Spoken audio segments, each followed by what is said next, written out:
Yeah.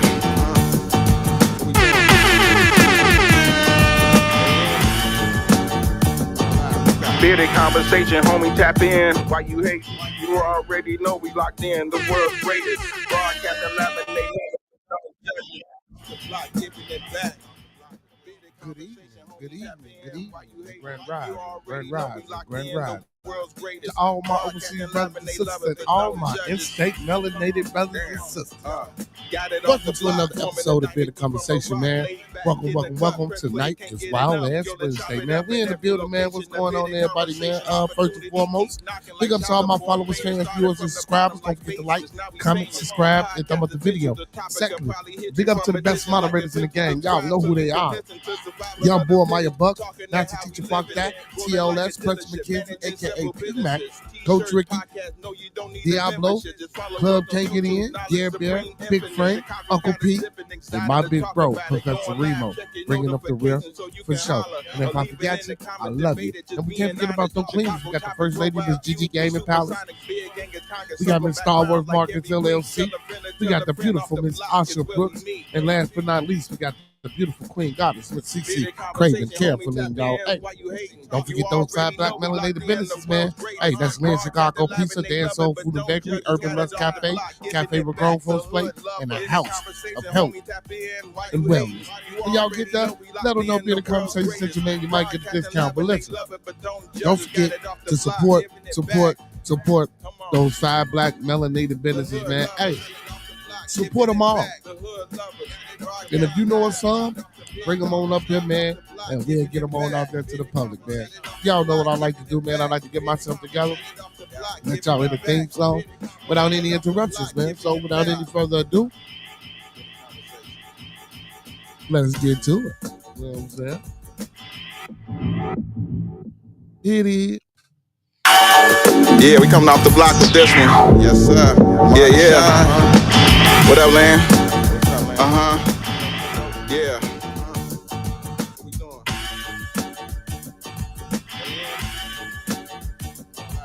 Bearded conversation, homie, tap in. Why you hate? You already know we locked in. The world's greatest. Broadcast 11, they love it, but don't judge it. Bearded conversation, homie, tap in. Why you hating? You already know we locked in. The world's greatest. Broadcast 11, they love it, but don't judge us. Damn.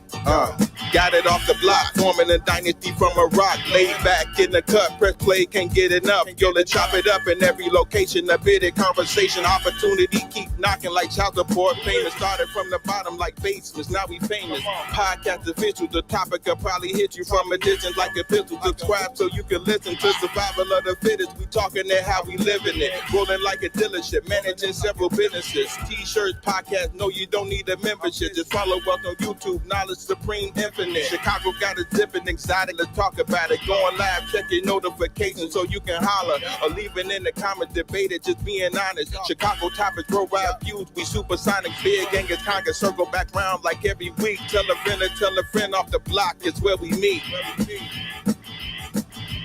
Bearded conversation, homie, tap in. Why you hating? You already know we locked in. The world's greatest. Broadcasting live and they love it, but don't judge us. Got it off the block, giving it back to hood lovers. Bearded conversation, homie, tap in. Why you hating? You already know we locked in. The world's greatest. Broadcasting live and they love it, but don't judge us. Got it off the block, giving it back. Come on. The hood lovers, off the block, giving it back. The hood lovers, broadcasting live. Off the block, giving it back. Bearded conversation off the block, giving it back. Bearded conversation off the block, giving it back. Bearded conversation off the block, giving it back.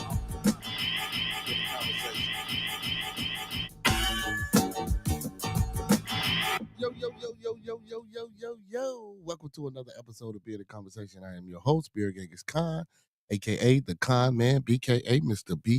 BGK. What's going on, everybody? What's going on? Happy Wild Ass Wednesday to all the people that's in the building. Don't forget to pull those phones out and share the stream with 3 more people, and tell those 3 more people to share with 3 more people, and tell those 3 more people to share with 3 more people, man.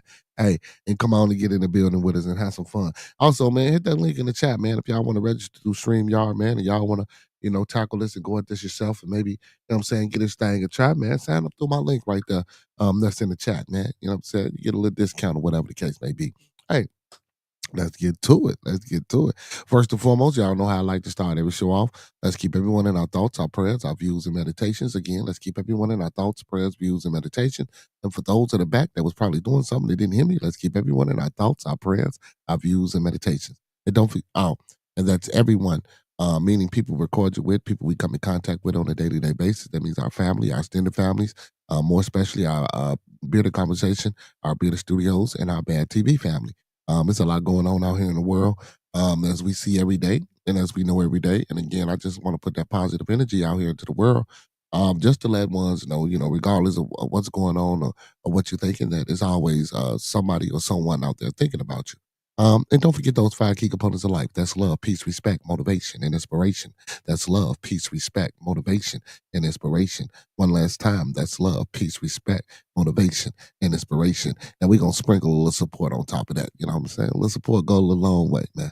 Um, yeah, so let's get to it, man. We get right on into it, man, before we get to upsetting folks.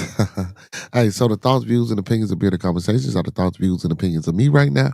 The thoughts, views, and opinions of Bearded Conversation are the thoughts, views, and opinions of me right now. I don't mean to hurt, harm, or to offend. I don't mean to hurt, or to offend. This video stream is for informational, educational, and edutainment purposes only, with the underlying undertone on edutainment. Again, this video stream is for informational, educational, and edutainment purposes only. And again, I stress entertainment.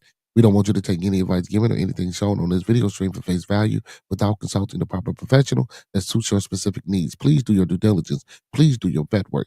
Please do your research and get that second, third, fourth, fifth, and sixth opinion, because we don't want you going out here robbing no bank, starting no revolts, telling your boss what he can take, how he can turn it sideways, and where to put it, because you can't get no money out of me. And that's what it is, because I already told you not to do that. But man, let's start the show, man. Good evening, everybody. Grand Rising, everybody, man. Big ups to my co-host L Boogie, Roscoe P. Also, big ups to my co-hosts with the mostest, my little one AJ. Just get off the phone with him. Love you, son. Also, man, big ups to my homeboy, Mr. Nobody, man, aka Walter Thomas, man. Big ups to my boy. Hey man, big ups to my son. One of my boys graduated 8th grade today, man. Big ups to Jay Sean. Big ups to Miss Gigi. Man, it's a time to be had. Life is life, and life is doing what it do. What's going on, Diablo? What's going on, my boy Diablo in the building, man? Life is life, and life is doing what it's do. Man, we just got to stay the path and stay strong and keep moving. Hey, well, with that being said, man, what's going on? How is everybody doing and feeling tonight, man? I was trying to figure out, man. I was a little drowsy, a little tired. I was sitting around, y'all. I wasn't doing too much shit. Then I'm like, man, it's just quiet in the crib. I got up, walked around, a few folks gone, everybody else sleep. I go to the window. I'm damn, it's raining outside. Like, what the hell? Boy, when it rained, I'm talking about some of the best comfortable sleep that you can get, man, when it rained. God damn, boy, I had let the time pass me by. You know what I'm saying? I was sitting in the chair, man, just relaxing, just as comfortable as I want to be. But anyway, man, let's get to it, man. Hopefully we also I want to let the people know, man, this is an open platform, open forum. The link is in the chat. I will be posting a link in the chat periodically throughout the publication. So for ones that want to come up on the stream and join your boy and talk a little you know what I'm saying, mess with me, man, you're more than welcome to do so. If you just want to stay in the regular chat, you can do that as well. Again, open platform, open forum, man. If you got a topic that you want to talk about that you think is not being pushed to the forefront, or if you want to add to the discussion that or topic of discussion that I'm talking about, you're more than welcome to do so. But yeah, let's get into it. Let's get into it. But like I say, man, what's going on, everybody, man? I'm glad y'all doing well. Glad everybody joined the stream tonight, man. Ooh, Lil Wayne might be coming to Tinley Park, y'all, on a tour. Lil Wayne. Hey, I'm gonna check it out too. For those that like Lil Wayne, hold on. What the hell is this? No, we ain't doing that. Oh my goodness. Hold on, y'all. Yeah, but for those that like Lil Wayne, man, he's supposed to be doing a tour in Tinley Park. Well, a tour of the Carter Six. So Lil Wayne bringing the Carter Six tour to Tinley Park this summer. So this summer, man. So Lil Wayne will perform at the Credit Union Amphitheater in Tinley Park on August 24th. That's 3 days after my be there. I might have to check that out. Credit One Union Amphitheater. Is one of them at Tinley Park? I didn't know that. The tour follows the June 6th release of the Carter 6, and it will celebrate 20 years of the Carter series. So Friday, y'all. So the Carter 6 comes out Friday. Let's check it out. Tiger and Belly Gang Cushington will join all the dates. Okay. And I noticed, man, he been doing that he be doing his little podcast with Tiger. I guess Tiger is homie, man. I ain't really been no Tiger fan. You know what I'm saying? But we'll see how that go. And I ain't even heard no Tiger music. I ain't really Tiger had like a few songs that but other than that, man, he one of them guys that came out the camp who I thought probably could potentially have a lot of potential, but nah. Mm. Well, at least not to my liking anyway. I ain't a big Tiger fan. Y'all listen, if y'all heard the music, y'all might know, man. Put me on, but I ain't no big Tiger fan. Uh, but yeah, man. So when he bring that bad boy to Tinley Park, man, we might try to get up in there and see what's going on. I'm a big Wayne fan, man. And he got snubbed out of the Super Bowl, man. I don't want to go there. I don't want to go there, but y'all know they snubbed him out of the Super Bowl, man. He's supposed to be in there. But yesterday, man, let's piggyback off of yesterday. We was talking about Antoine Massey, the young man that escaped from Louisiana prison down there, and yeah, Beanie Chris, guest come on. He's also from down in Louisiana. The brother was a little upset and then saying some of the things that we were, discussing about it. I guess he thought we was taking it as a joke or whatever the case may be. But because I went back and watched what was going on and what took place, and I guess he thought we was taking it as a joke.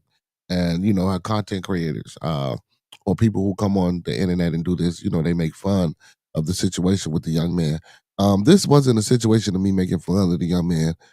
This was a situation of me um, thinking like a person who would be on the run would think or should think, well, and if anything, not be on the run at all, because ultimately at the end of the day, his message was Beanie Chris, his message was, and yes, I'm gonna get that young man some energy. His message was, and I understand his plight, was to get help if he was able to get out, and he did state that the man said he was let out and he didn't escape. That's neither here nor there. But still in all, if you got some information that you want to get out here to the people about your case and things like that, and Beanie stated, well, why would I be on the run for 50 years to fight? Well, if that's the case, then why escape from the penitentiary in the first place, brother? You know what I'm saying? Now I get it because you in there and you ain't gonna get hurt, but do you really think you're gonna get hurt by escaping? Let's think about it. Let's think about it. So let's get into this article. Escape New Orleans inmate Antoine Massey shares Instagram video. Manhunt continues, calls on Donald Trump, Meek Mills, and more celebrities to help him. And this is what he was talking about yesterday. Uh, what he was saying about Trump, Lil Wayne, and all these people, man. And honestly, we would want our melanated celebrities or people who we would want to say had a life like us or been accosted by some of the same egregious things that we even went through in our life because we're melanated individuals and we hope that they understand and see our plight. That's cool and all. And I get that. But that's not what happens. Not for, well, from the majority, that's not what happens. You will get some that would advocate. But Trump, huh, I doubt it. So Antoine Massey breaks his silence on Instagram while still on the run. And if he get caught, I hope the evidence that he have, I hope they let him get it off. I hope they let him present it or whatever the case may be. But I don't know. So the manhunt for Antoine Massey is heating up, and now the fugitive is speaking out. In a bold move, the escaped New Orleans inmate has dropped a series of videos from the account underscore at 0007 Chucky, pleading the case to the public and calling out the system he claims did him dirty. Um, Antoine Massey's mother and grandfather tearfully beg him. I'm saying beg he return. I'm sorry, beg he turn himself in. And his aunt claims he is not a monster as he remains on the run and his sister arrested in New Orleans jailbreak. And so he got his aunt and his sister arrested. I mean, of course, people gonna help their people, and I ain't mad at it. Definitely ain't mad at it, like I stated once before. But again, it ain't worth it, man, to put yourself in that situation. It's just not. Um, and regardless of whether he's innocent or not, and I'm not saying that he is, and I'm definitely not saying that he isn't. I mean, sometimes, man, the lifestyles that we choose to, partake in, man. And it's crazy because I don't necessarily want to say this, but it make it hard for some people, to really see that love and that compassion and character that mom, grandfather, sisters, and in fact other family members and friends may be talking about due to the history and the past that you have. And I'm not saying that one shouldn't open and one shouldn't have a chance or be afforded a chance to, reconcile and do things and become a better or productive person in society and a better citizen. I mean, I would want that, but prison is not a rehabilitation measure that I think is useful to our melanated brothers and sisters, especially. Um, so we got to think about some of the things and choices that we do, especially if this system is unfair to us. You know, do you really think breaking out of jail? I'm sorry. Do you think if they let you out of jail by running and getting on Instagram to try to prove your innocence or try to um, speak upon your innocence? Um, I'm not going to say that was a bad thing. I just, me personally, man, I just think it could have been a better way. Could have been a better way. So in one video, Massey looks directly into the camera and says, I'm one of the ones that was let out of the Orleans Parish jail where they said I escaped, right? He didn't flinch when addressing the claims that he threatened the maintenance worker Sterling Williams to pull off the escape. According to police, Massey allegedly told the worker he'd shank him if he didn't cut the water supply, allowing inmates to remove a toilet and crawl through a hole in the wall. But Massey says that's cap. Instead, he claims he never made any threats and was let out as a part of something deeper. He also breaks down the charge that landed him in jail, a domestic abuse battery case, calling the lie and made up by a bitter ex. Holding up what he says was the real paperwork, Massey insists he was jumped. Um, Massey insists she was jumped, not touched by him. Massey calls out Trump, Meek Mill, and Lil Wayne for help. In a twist that had the social media shook, Antoine Massey called out Donald Trump, Meek Mill, and Lil Wayne by name, asking them to step in and shed light on what he called injustice in Louisiana.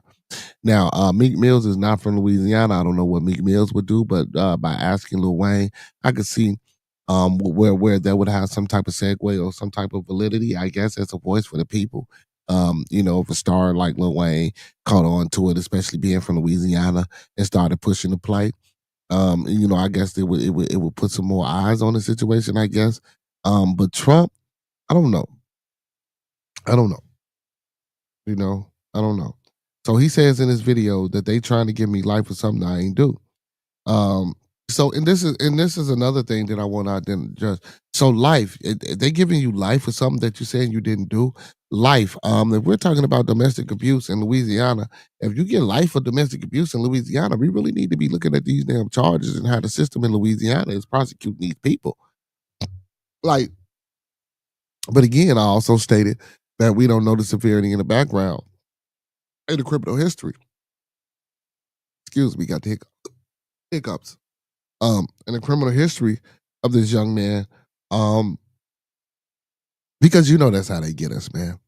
They hit us with a charge, man. And then especially when we have a history or a background, they try to compile it. They try to say we're what's the word I'm looking for? Um, mm, mm, mm, mm. Oh my goodness, what habitual, an habitual criminal. I'm sorry, you know what I'm saying? Same offenses and things like that. So it's hard. And again, like I say, I don't know. And it's easy. I probably could just go pull it up, and I'm pretty sure he got some things on his background in his past. But to try to give him life for a domestic abuse case, I think is deeper than that. And if she was jumped on and it had bodily harm, um, it was down there being within an inch of her life because he said she was jumped on. I don't know. But I did see some of the videos where he had some of the affidavits and some of the paperwork.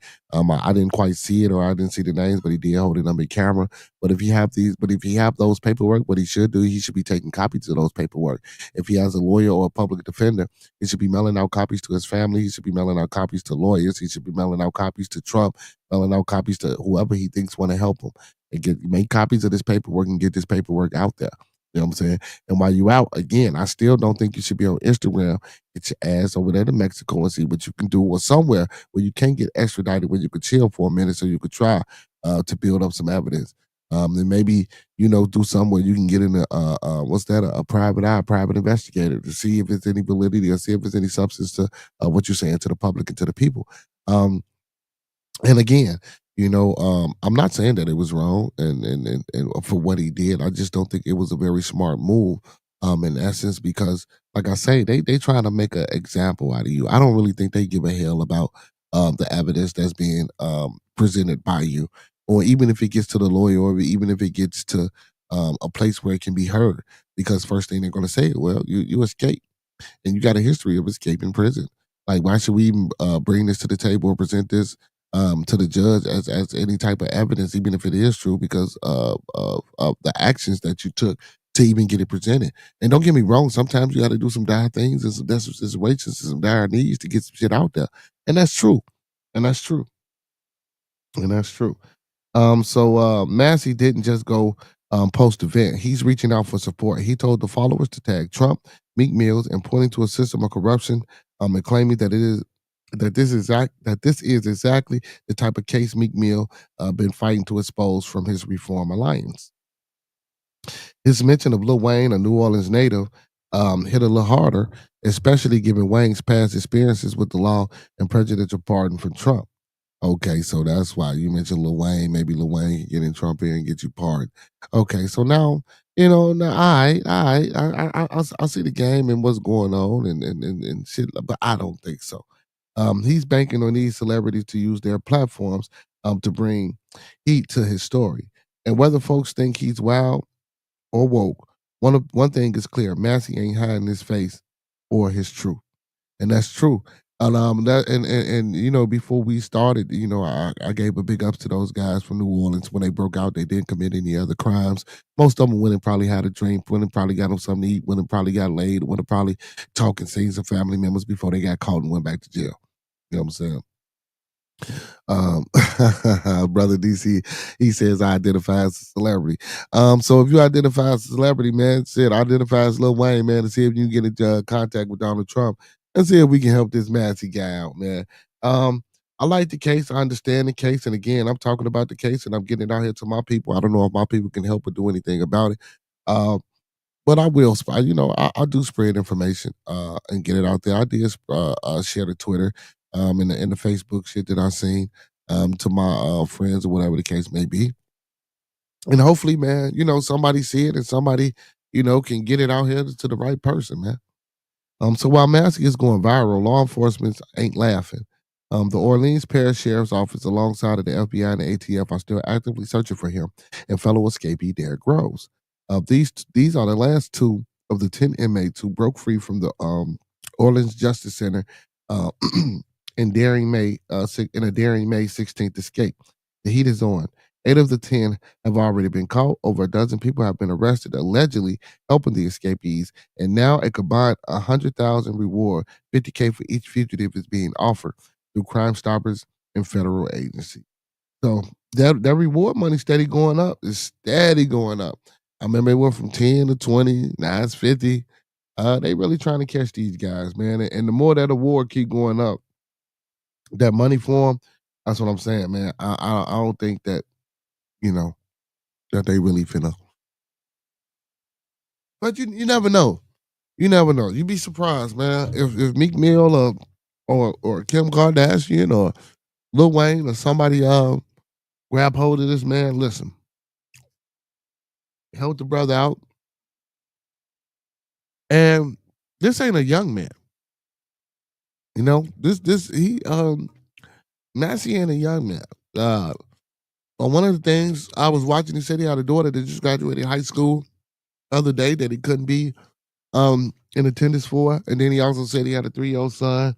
Um, I watched some of the things. He said he ain't a monster. You know, he did admit respect, and I don't know if this was a thing of accountability and responsibility to try to take the heat off of him or try to, sway one's perception of him. But he did admit. He said, "Look, when I was a younger man, or when I was, in my 20s and early on in my life, I might have did some things that I shouldn't have been doing out here in the public, as far as being a citizen." And he did say, "Listen, I take full responsibility and accountability for those things." But he said, I no longer live like that, and all he's asking for is a chance." Um, and stuff like that to prove his innocence. And don't get me wrong, man. I'm not gonna sit here and say I can tell whether a person is lying or not. I really don't know that brother and ain't been around him to receive his energy like that. Um, but there's always a chance that a person can change. I'm not gonna sit here and say the brother couldn't, but the words that he was speaking, man, he did sound he did sound scared. He did sound. I got a hint of sincerity in there somewhere, but again, I just don't think that was the right way of going about doing what he was doing, man. But prayers go up to all those fugitives' family, man, who got their family arrested that was trying to help. Big ups to all the grandmothers, aunties, mothers, sisters, and friends, that got caught up in this madness. And again, man, I ain't mad at them for helping their peoples, man. That's what we supposed to do, you know. But again, that's why we come up here every day, man, and we talk about all these different topics and things, man. And we try to build. We always use this word "move the needle." We always push this word. When I push this word, I always give y'all this phrase. What's the first root of a slave is to keep us, sleep. Is to keep us, not knowing nothing. Is to keep us perpetuating and pushing the cycle of being a slave. Whenever we try to come up out of what we coming out of, man, it's always something, boom, hitting you right over the head, man. You a slave, man. You ain't supposed to be up the bam. You ain't supposed to be trying to learn or trying to get up. And if you notice, man, and listen, and it's crazy because me and my homie was talking last night, and he was saying, anytime we get a hold of something, and too many of us do it, that's when it changed. Bam. And what's crazy is we don't keep up with these changes, especially with the laws. We man, and it's a lot to internalize. It's a lot to consume. It's a lot to intake. It's a lot to study. It's a lot to know. Um, but guess what?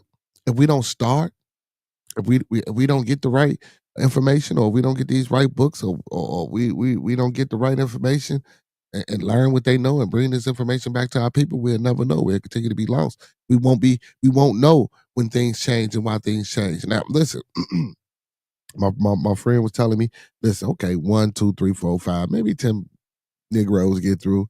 All right, who cares? All right, 20, 30 Negroes get through. Okay, I might open up my eyes. 40, 50 Negroes get through. Okay, this might be something. But now when 100 of them start getting through, oh, we got to figure out who the hell put these motherfuckers on to start getting through. And we need to, fix this and no, that. But again, man, I just don't know if we really want this or not. And I asked this question once before: do we really give a fuck? I could have put that in a studious way. I could have put that in an articulate way. I could have. No, I just want to ask my people wholeheartedly, for real, man. Off y'all hearts and mind. And honestly, I honestly ask this question honestly. Answer this question honestly, y'all, because I'm asking it honestly. Do we really give a fuck about what go on with us nowadays? Do we really want to move this needle? Do we really want to unite? Do we really want to have the things afforded to us like resources, economic value, social value, political value, educational value, social value? Do we really want these things, or are we just here being complacent? Are we just here accepting whatever the hell they give us and like, okay, well, if it don't affect me too much, I'm a roll and rock with the punches, because that's what it seemed like it's coming to. you know. Every day it seems like it's coming to it. And don't get me wrong, man. Big ups to the people that we got out here that's evolving and that's turning around and reprogramming. And I don't want to say waking up because we always woke. Even sleep people are woke. You know what I'm saying? So you can wake up and be awoken to the wrong thing. So we don't want to use the word woke, because you can still be sleeping and be woke. You know, in the army teach you how to stand up, sleeping, standing up with your eyes wide open. You know what I'm saying? Relaxing your body and getting some rest and putting your mind off into somewhere else and meditate, getting into that meditative stasis and you know. But yeah, man. So man, Antoine Massey, man. Again, like I say, man, I hope the brother does get um his justice. Um and I hope it's not too rough, you know. It's not too rough. And I'm not gonna sit here and tell a brother to turn himself in. He already didn't got out. Whether I think it's wrong or not, I just want to tell a brother, look, be careful. Continue to do what you do and just be safe and don't make no mistakes and don't do nothing else crazy while you out here. You know what I'm saying? Just don't do that. And big ups to you for not doing that so far. You and Derek Groves. So yeah, man. Hey y'all, they didn't fire Tom Thibodeau.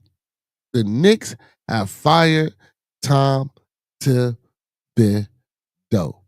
Now,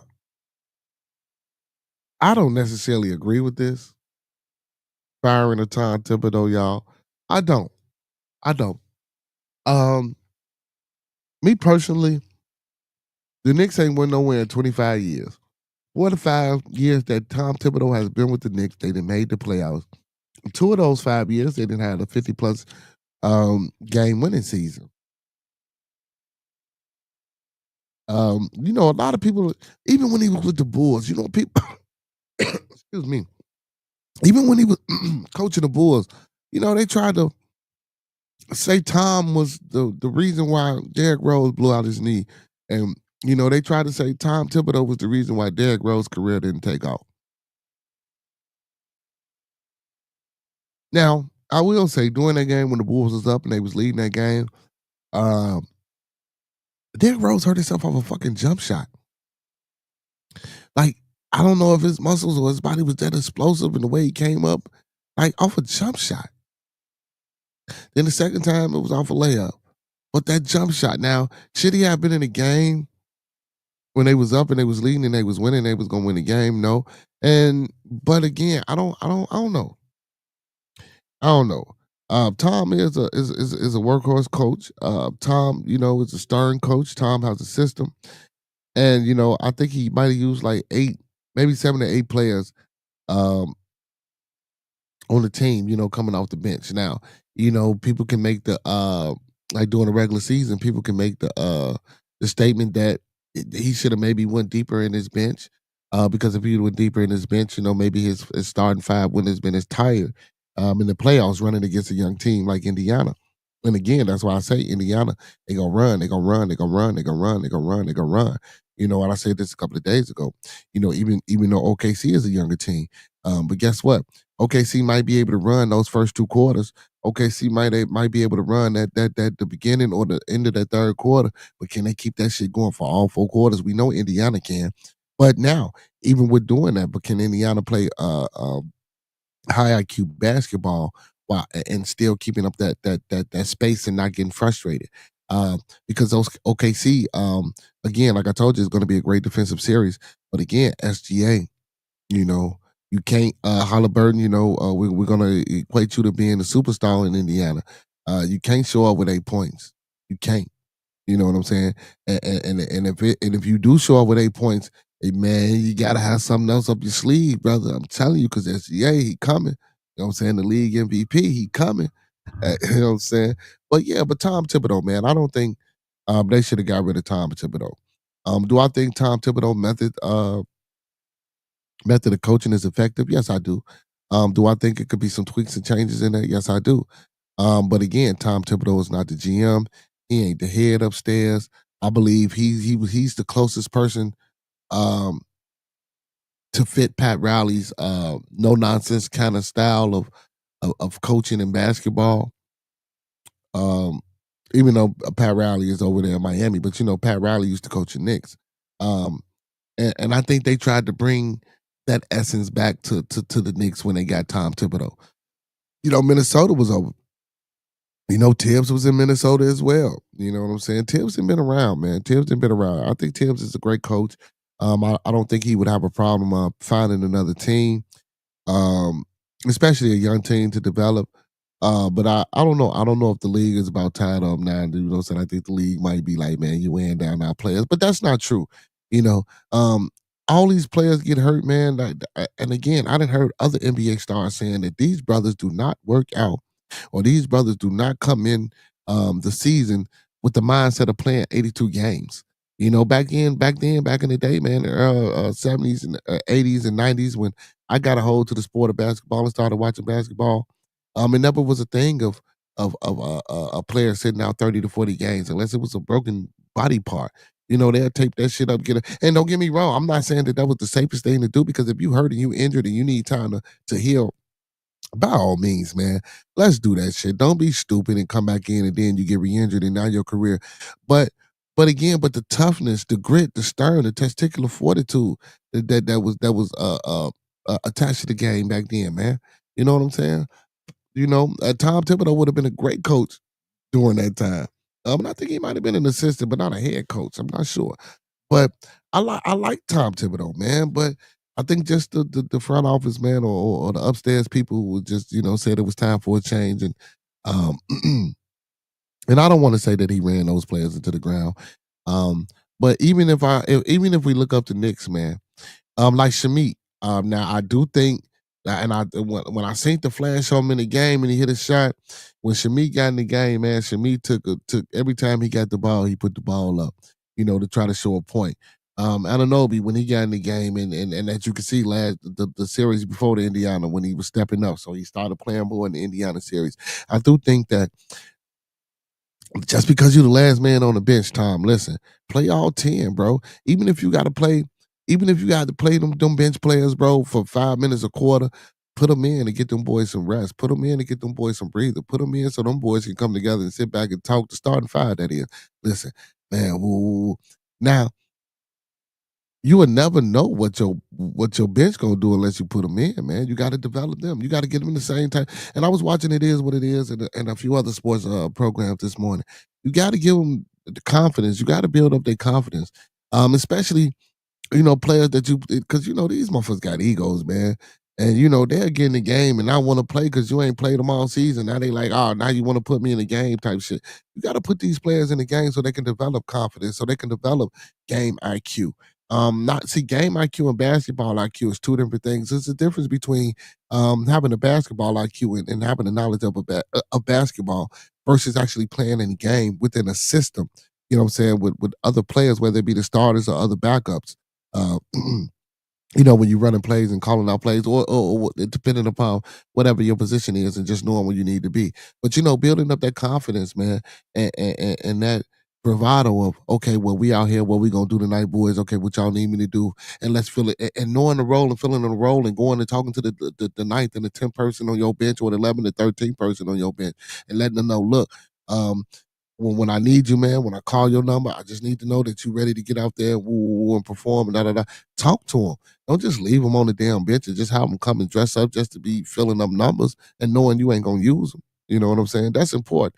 I do think a lot of teams, do have like a 7-man rotation in the NBA, and not enough of what I'm saying, that 11 to 12 man on that roster getting down.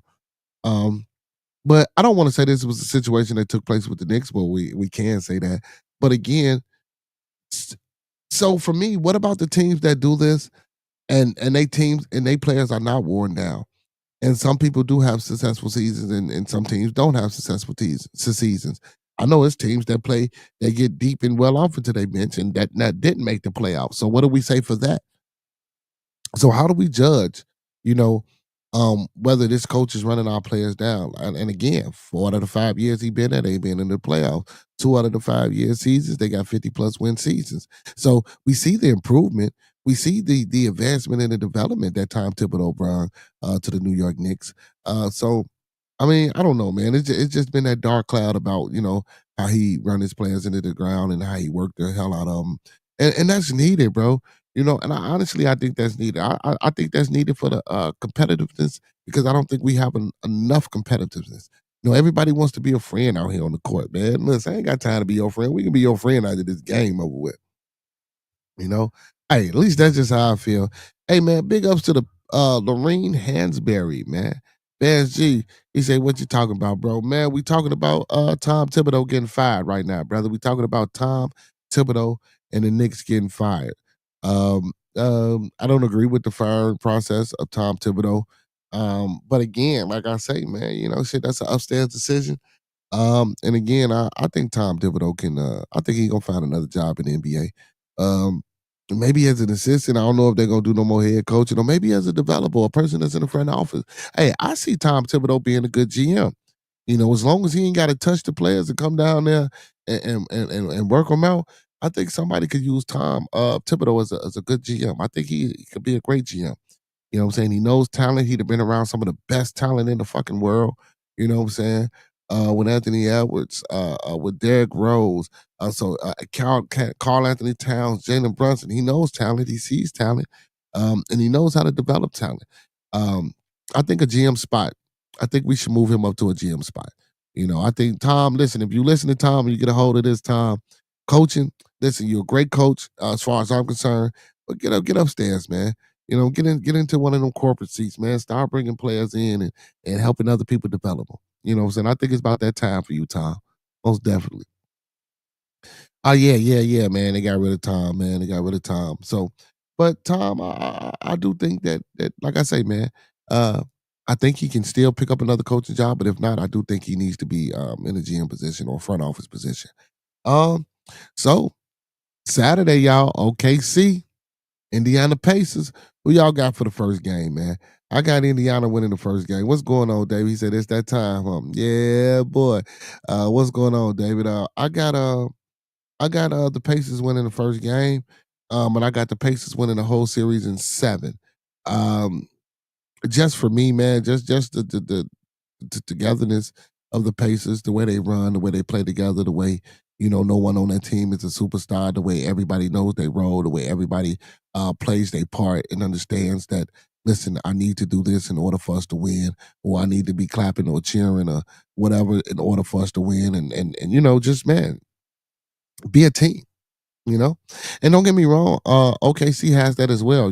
I spoke about how I love every time they do the interviews, man, how they all do them together, and stuff like that. But yeah, man, I think Indiana, it's time for Indiana. That small market, man. I think Reggie Miller will be happy as hell. You know what I'm saying? That small market.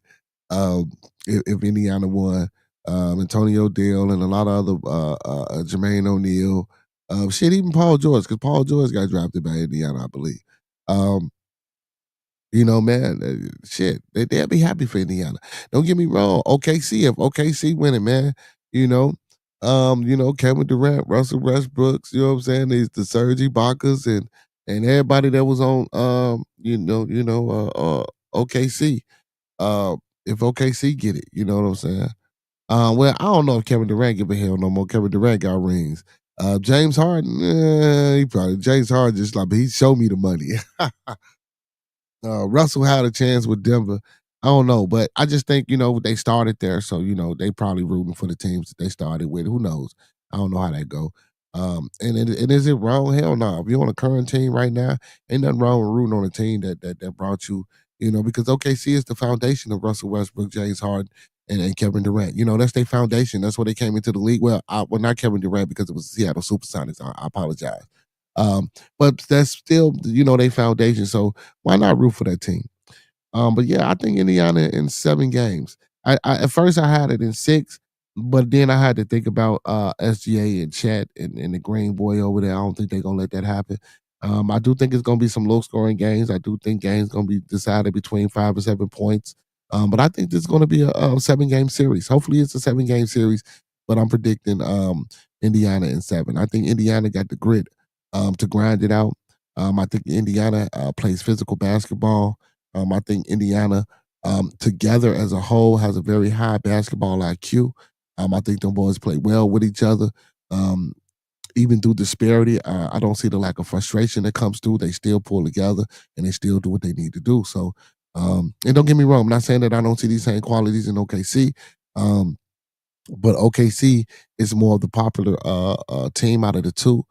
So with the media and everything that's going on in OKC, I think sometimes that can be a little bit distracting, and also the lack of not being put into the forefront and put on a pedestal can also be distracting because in the back of your minds, if you're the Indiana Pacers, you always got that. Well, man, they doubting us. They don't think we can do this. They don't think we can do that. That can weigh heavy, and that can weigh on the players as well, and coming out wanting to perform and do their best. And in the process of doing that, shit go wrong.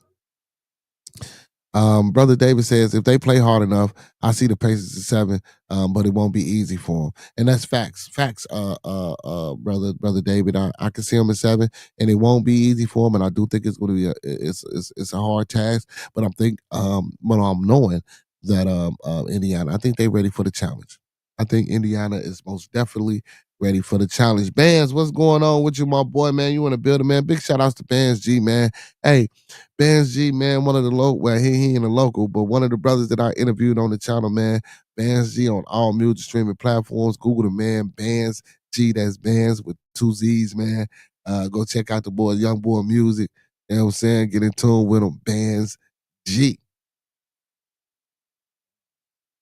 But yeah, man, I say Pacers in 7. Pacers in 7.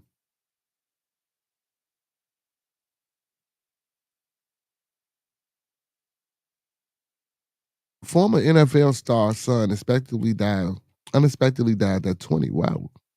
It just popped up in front of me, y'all. Let's see who this is.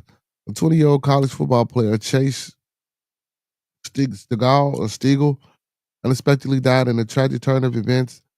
Chase happened to be the son of Milton Stigall, a former NFL star who played for Canadian Football League.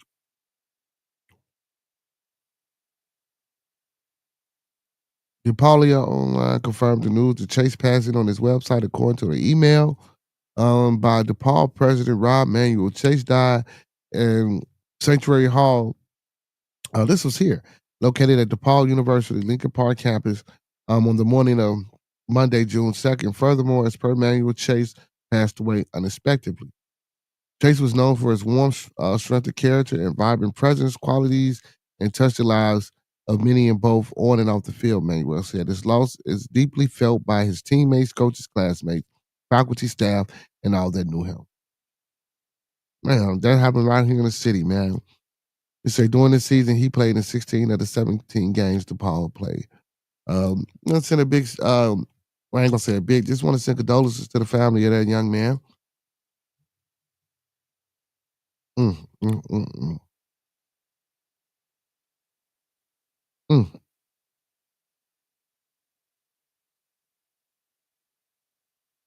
It's a lot going on. What's going on, brother Sweat Brown Cole? How you feeling tonight, my boy? How you feeling tonight, man? There's a lot going on out here, y'all. There's a lot going on. Where's this at? This is what I want. It's Wild Ass Wednesday, y'all. Can't get no motherfucking more wilder than this. A Florida man with HIV admits to raping an 8-year-old boy and passing on the virus, cops say.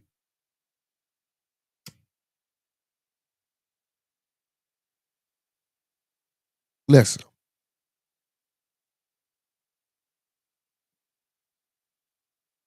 It's hard. No, not just, no, I ain't gonna say that. Well, yeah, I can. Sometimes when I come on here, man, and I read some of these stories and I think about some of the things that go on and some of the experiences that I had and the people that's close to me, it's hard to keep your composure when you're talking about certain things and saying certain things. And I got an audience, I got a following, and I got people who dedicated to the channel. Um, and it's hard to sometimes to convey or communicate in a way that people will still come back or people will still understand and people will still, um, you know. But this right here, I want y'all to excuse me if they don't do something to this. I'm gonna try not to do that. This is ridiculous, man. This is ridiculous, y'all. You know, I ain't gonna say what I want to say, but I'm pretty sure, just from the gist of me saying that, I'm pretty sure you guys can understand me. You know, like I got a 4-year old. You know what I'm saying? I got a 13-year old. I got 18-year olds. I got 15-year olds. I got 16-year olds. Like, what the fuck? I'm sorry. What in the world? You know?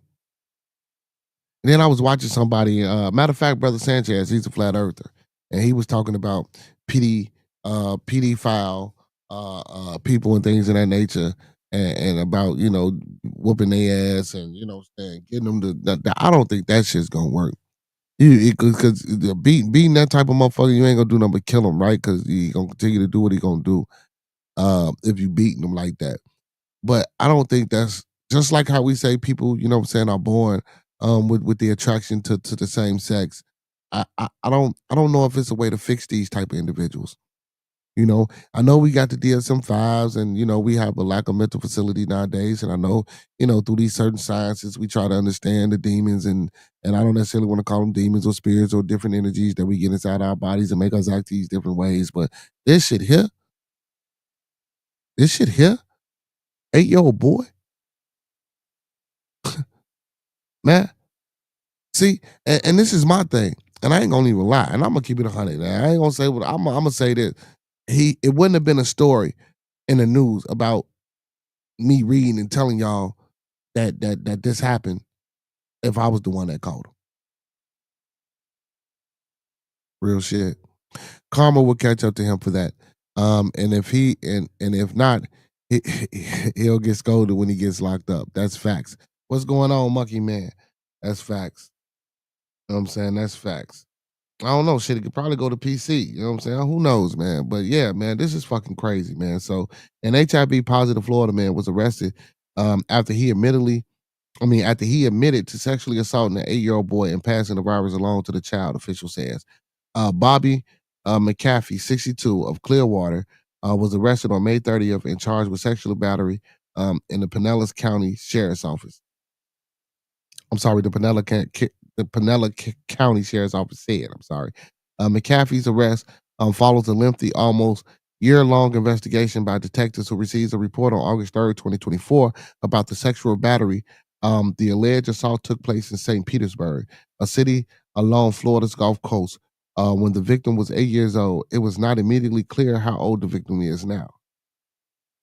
Detectives learned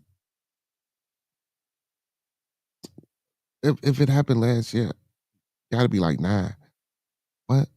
So detectives learned that the suspect, 62-year-old Bobby McCaffrey, pinned the victim down on the ground, held both of his arms above his head, and sexually battered him. The sheriff's office said. This is crazy, man. Look at this old ass man, bro. This is an old ass man. Y'all, please go look at the damn the picture of this man. Let me see if I come on, man. You like somebody fucking granddaddy, bro. Like, why would you? Oh, damn, I hate that. I hate the fuck. I'm gonna stop putting. I gotta do what Uncle P say and start paying for these news clips so I can show y'all this shit. Man. So authorities interviewed McCaffrey on Friday, and he admitted to having sexual contact with the victim. Like, and just to admit, and see, this is shit I'm talking about. Like, beating him is not gonna help him. Stop doing what he's doing.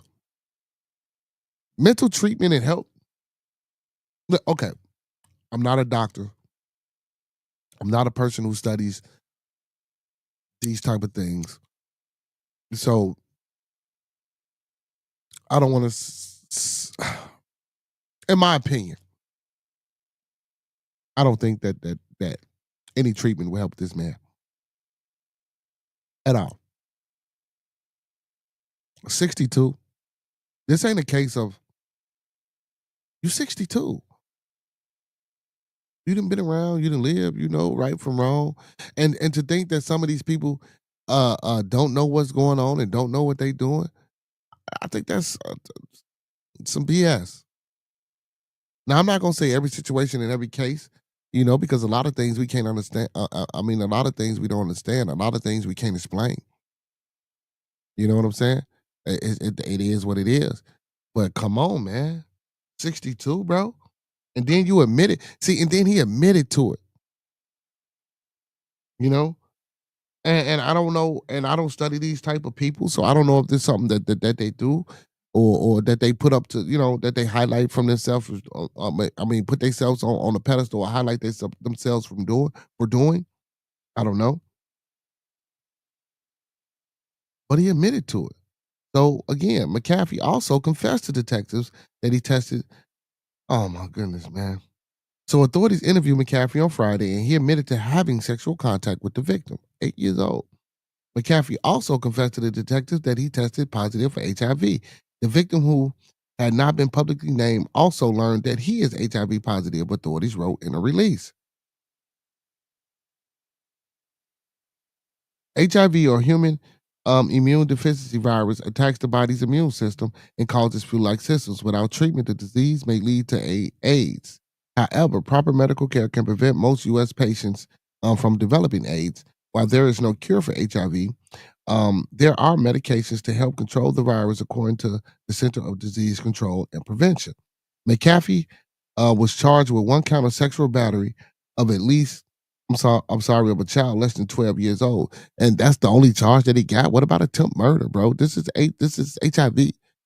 This can potentially. I don't give a hell if you got medication that can stop it from matriculating to AIDS or not. That's still a form of murder, bro. And then this was done to a child.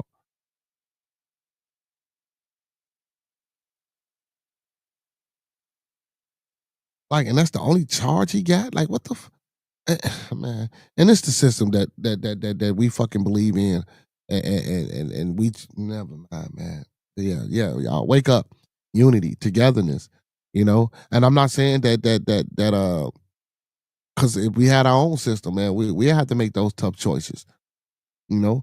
And could you make those choices? I'm asking the people out there, could y'all make those tough choices, man? If we had our own system in play, um, where we could punish and govern and pass law down to ourselves, not pass law down to ourselves, but enforce our own laws and stuff like that.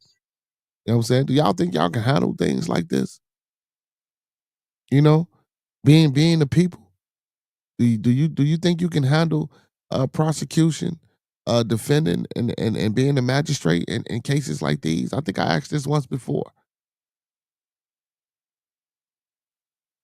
Brother David says, that is just disgusting. He is more than just mentally flawed.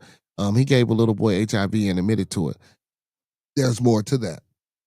Again, that's why I say, man. That's why I say, man, it's a lot. This is a lot. So he was booked into the Pinellas County Jail on Friday. He is currently being held on a $250,000 bond, according to the jail records. Authorities say they do not plan on sharing any additional information about the case in order to protect the victim's identity. $250,000. What the fuck? He shouldn't even have no fucking bond. See, this is the shit I'm talking about, bro. Why do we even have a bond? What? To an 8-year-old child that I admitted to graping? That I admitted that I had the HIV? Now we come to find out that this child has this disease or this virus, and y'all giving him a 200. I wouldn't give a hell whether he couldn't make it or not, but $250,000 would not be that man's bond. Would not be that man's bond. And us as a community, man, us as a whole, we gotta stop this shit too, man. Like, this shit happens so much and go on so much in our community, in our neighborhoods, and in our families, and we don't say shit about it. You know what I'm saying? And we whisper, "Stay away from him." And I've been hearing. I ain't gonna say I've been hearing, but I done heard that a lot. You know what I'm saying? How we just, we tend to let shit like that and things like that slide and go, and we all got an uncle that might be touched. Now, fuck that, bro. Tell on that motherfucker. Get him or her the fuck up out of here, bro.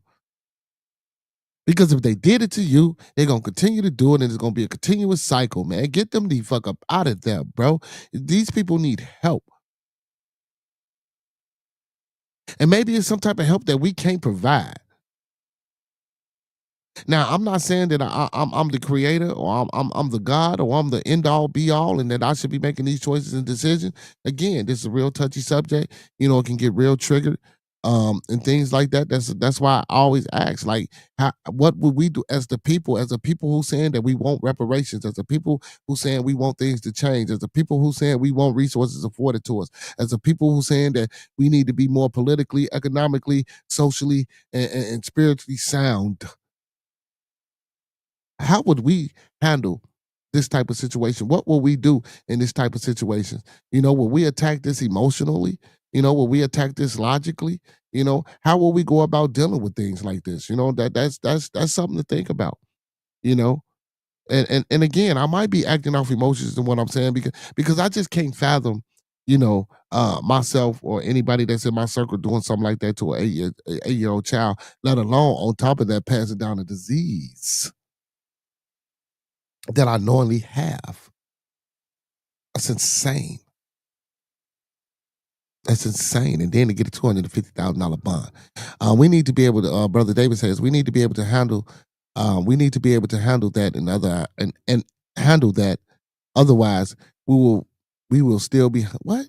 We need to be able to handle that. Otherwise, we will be still behind the evil.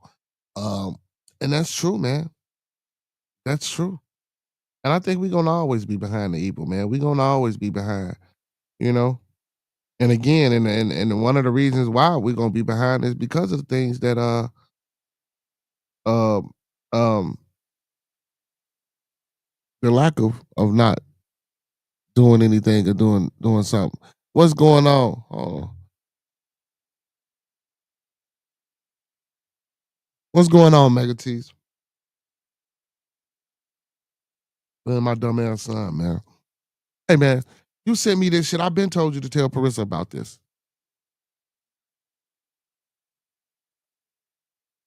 So this ain't gonna come back in time. No, but when I told you to, you told her what, son?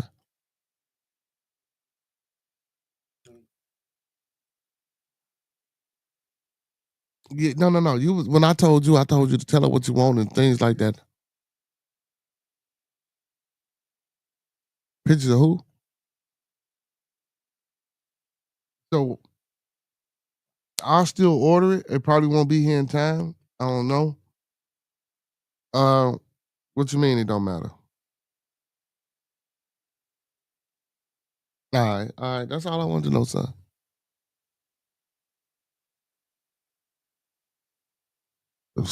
These kids nowadays, man. Wow. Mm, mm, mm, mm. Just here. Just here, man. Just. Oh my goodness, man.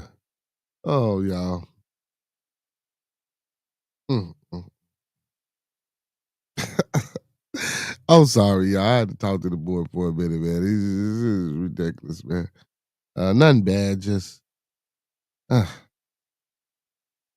you try to guide them, man. You try to get them to do the right thing or to get on board, man. But anyway, but yeah, man. They have a $250,000 bond, bro. For a case like this, man. I think that's crazy. I think it didn't say where it happened at or where it happened at, but I don't know. Some of these states, man, I don't know. Like some of these laws and some of these things that happen in some of these states, man, I just don't know. I just don't know, man. But again, man, it's just the world we live in, man.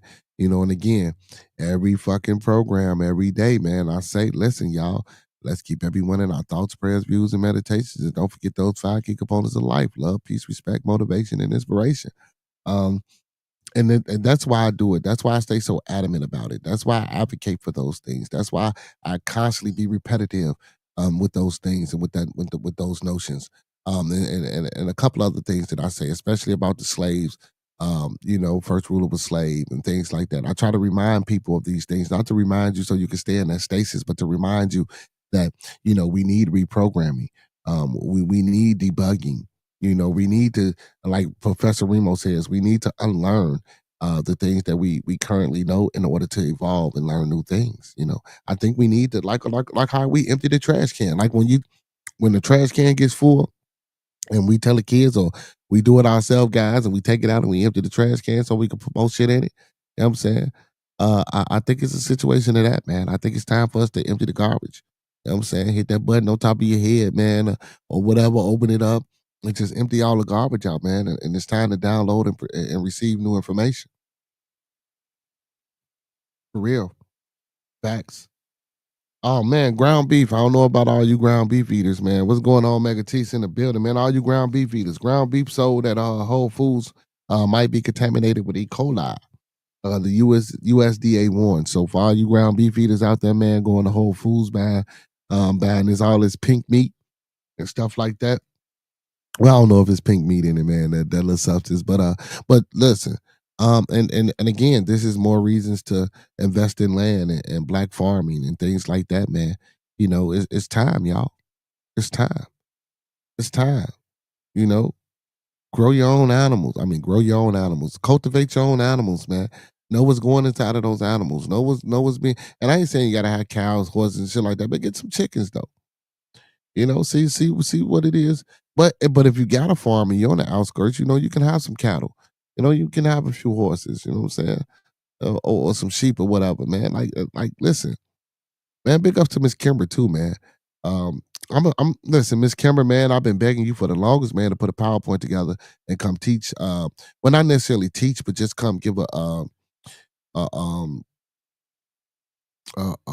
what's the word I'm looking for, and give a presentation about some of the agricultural curriculum that you produce, and just to put some of that on our minds, man, and see if we can get people back into agriculture, see if we can get people, what I'm saying, to get out there in them gardens.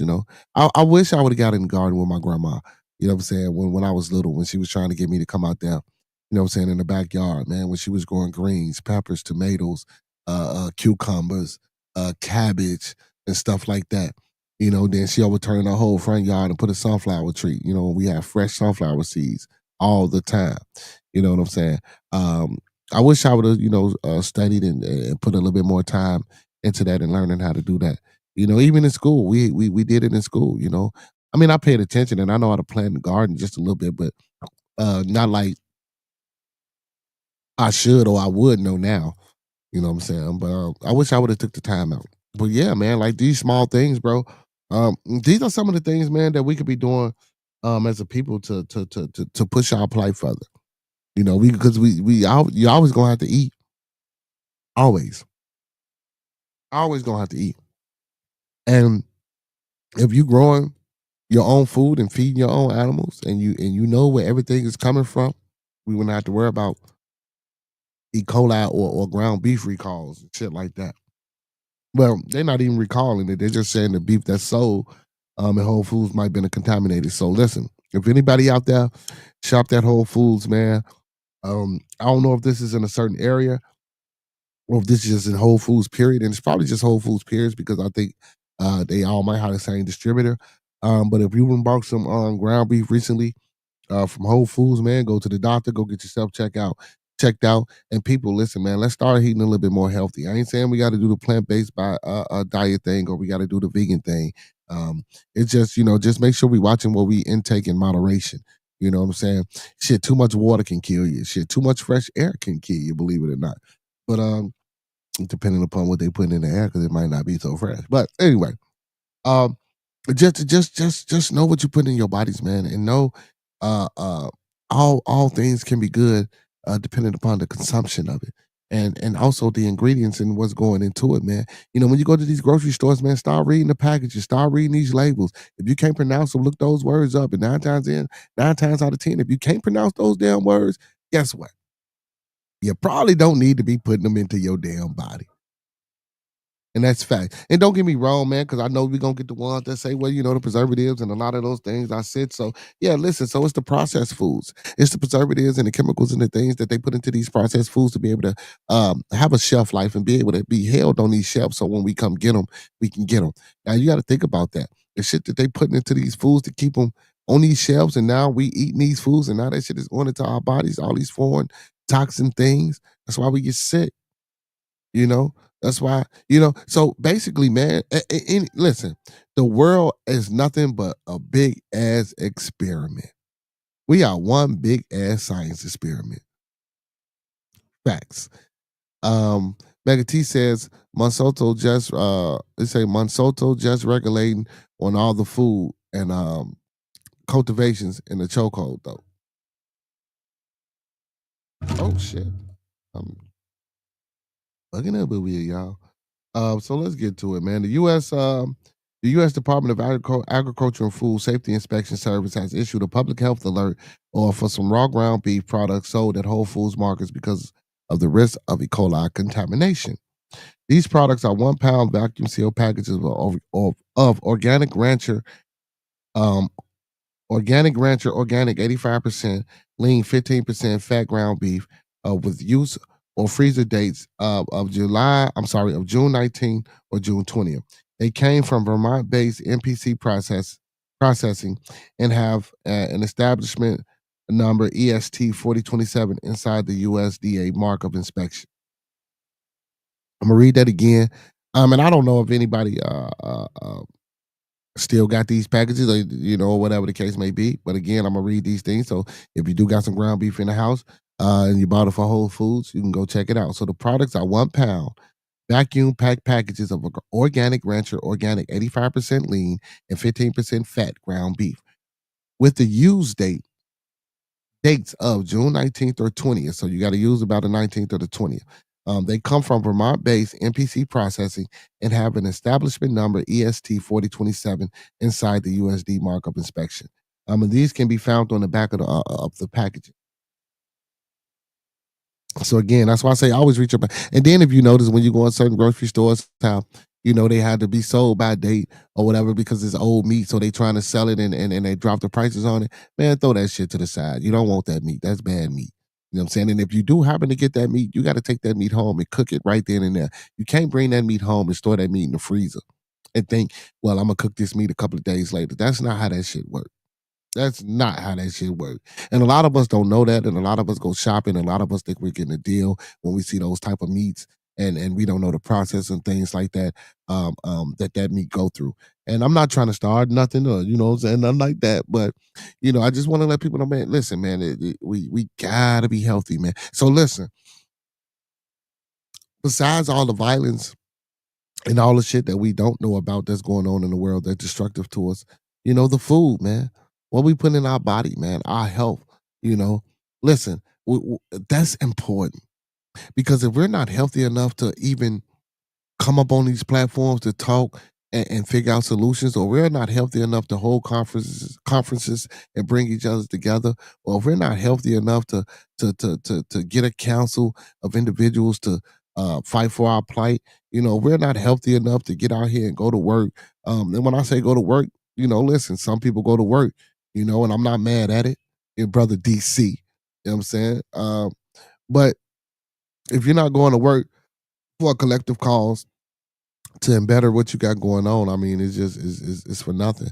But again, you got to be healthy, man. When I say healthy, I mean spiritually healthy. I mean physically healthy. I mean mentally healthy. I mean socially healthy. Not just what we put in our bodies, because guess what? Those can affect us. The things that we eat can make us depressed. The things that we eat can give us anxiety. You know what I'm saying? Like, man, we just got to be a little bit more careful, man. Got to be a little bit more careful, and especially by us not knowing where a lot of our stuff is coming from. A lot of times we just go in these grocery stores and we just buy this shit and we put it in our bodies, man. So the raw ground beef is no longer available for purchase, but FSIS says it's concerned that the packages may still be in consumers' refrigerator or freezers. They should not be used or should not be thrown away or returned and should be what? They should not be used and should be thrown away or returned to the place of purchase. Now, I ain't returning this shit to the place of purchase because I ain't listen, hell, if I return it to y'all motherfuckers might reuse it and try to drop some more chemicals on it and try to put it back out there to us. Hell no. Throw that shit, and then I don't know how you dispose of that type of shit because then if it's got E. coli, again, we talked about yesterday. I talked about the world being a cycle. The things that we eat, the shit that we shit out, other animals shit out, and the universe being one, and how all the things in this universe keeps this universe alive and keeps it breathing. Now, us as humans, we fucking it up, a little bit. We doing a little bit much, but again, um, it's about a oneness. It's about a connection that we have. You know what I'm saying? Uh, like hence the mycelium connection. You know what I'm saying? That's throughout and that's like the neurotransmitters. You know what I'm saying? Because everything's electricity. Mm, everything is energy. Mm. But anyway, um, yeah, but I'm not returning that shit. But then, like I said, if we throw it away, the animals get to it, then animals get sick, then we got a whole fucking problem out there. You know. So according to FSIS, there has been no confirmed reports of illnesses related to these products. But people should not. I'm sorry, but people should contact a healthcare provider if they're concerned. Again, man, call a doctor, throw that shit away. Check your meat. Check your meat. And I'm glad I read this article. I usually buy turkey meat anyway, but I do know a lot of people eat beef, and turkey can have some shit going on with it too. So Organic Rancher says the products were available from May 26th through June 3rd in the following states. Here we go: Alabama, Connecticut, Florida, Georgia, Iowa, Illinois, Indiana, Kentucky, Massachusetts, Maryland, Maine, Michigan, Mississippi. I'm sorry. Mississippi, Minnesota, Missouri, North Carolina, New Hampshire, New Jersey, New York, Ohio, Pennsylvania, Rhode Island, South Carolina, Tennessee, Virginia, and Wisconsin, as well as the District of Columbia. Other states were not affected. This half the damn states. So we in Illinois. So all my people, listen. If you in Alabama, Connecticut, Florida, Georgia, Iowa, Illinois, Indiana, Kentucky, Massachusetts, Maryland, Maine, Michigan, Minnesota, Missouri, Mississippi, North Carolina, New Hampshire, New Jersey, New York, Ohio, Pennsylvania, Rhode Island, South Carolina, Tennessee, Virginia, and Wisconsin, man, and the District of Columbia. Hey, if you got some ground beef that you bought from Whole Foods, throw that shit away. I like how they put everything in order too. They put it in alphabetical order. You know what I'm saying? Alabama, Connecticut, Florida. That was it. Um, in other states were not affected. It says the products with different use or freeze by dates are now involved and are safe to use. I don't know. E. coli is potentially deadly. I'm sorry. E. coli is a potentially deadly bacteria that can be, that can cause dehydration, bloody diarrhea, and abdominal cramps for 2 to 8 days after exposure. Although most people recover within a week, some may develop a serious complication called hemolytic uremic syndrome, which can lead to kidney failure or death. Again, hemolytic uremic syndrome. HUS, which can lead to kidney failure or death. It can happen in any age group, but is most common in children younger than 5 and older adults. So young children and old adults. So we got to be careful, man, about what we going out here and buying and putting in our system. So the root of the cause of the issue has been identified and immediate corrective actions have been put in place to ensure the ongoing integrity of Organic Rancher brand. The company said in its alert, we are treating this matter with the utmost seriousness and are fully committed to ensuring the safety and satisfaction to our customers. Um, Man, listen, y'all, we just got to be careful. Got to be careful about what we eat. Brother Sweat Brown Cole, man, what's going on? He say, so is life. It's one long ass dress rehearsal of repeat. Yeah, that's true, man. That's true. That's true. Along with that, like I say, man, it's just one big ass science experiment, man. I just think, man, they put this shit out here. They don't know. They don't know if this shit is gonna affect us, how this shit is gonna work, if this shit is gonna harm us or not, man. They just put this shit out there, man. They just put it out there, and if it make us sick, they come up with the medicine and they pump us full of that shit, man. It's just crazy. It's just crazy, crazy, man. Ooh, teen TikTok stars shot dead. Repeated rejections of a man. What the fuck?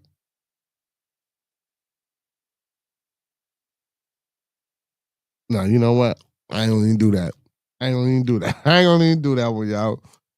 I ain't gonna even do that. I'm not gonna even do that. We're gonna do this. We're gonna talk about ICE. Anyway, it was a case of a 17-year-old Pakistani boy, I guess, went to jail. He was a TikTok star when he got in jail. Motherfucker was trying to, you know what I'm saying? You know, you know. And man, it's crazy now. It's just, it just be so much shit going on wild out here.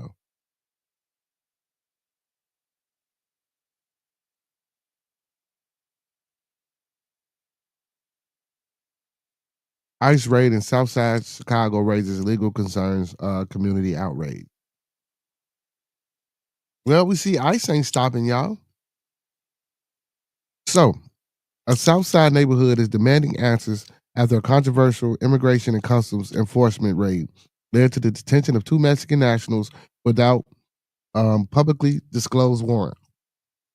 Community members, local officials, and immigrants advocate and says that the operation violated standard legal procedures and sowed fear across the area, which is what they're trying to do.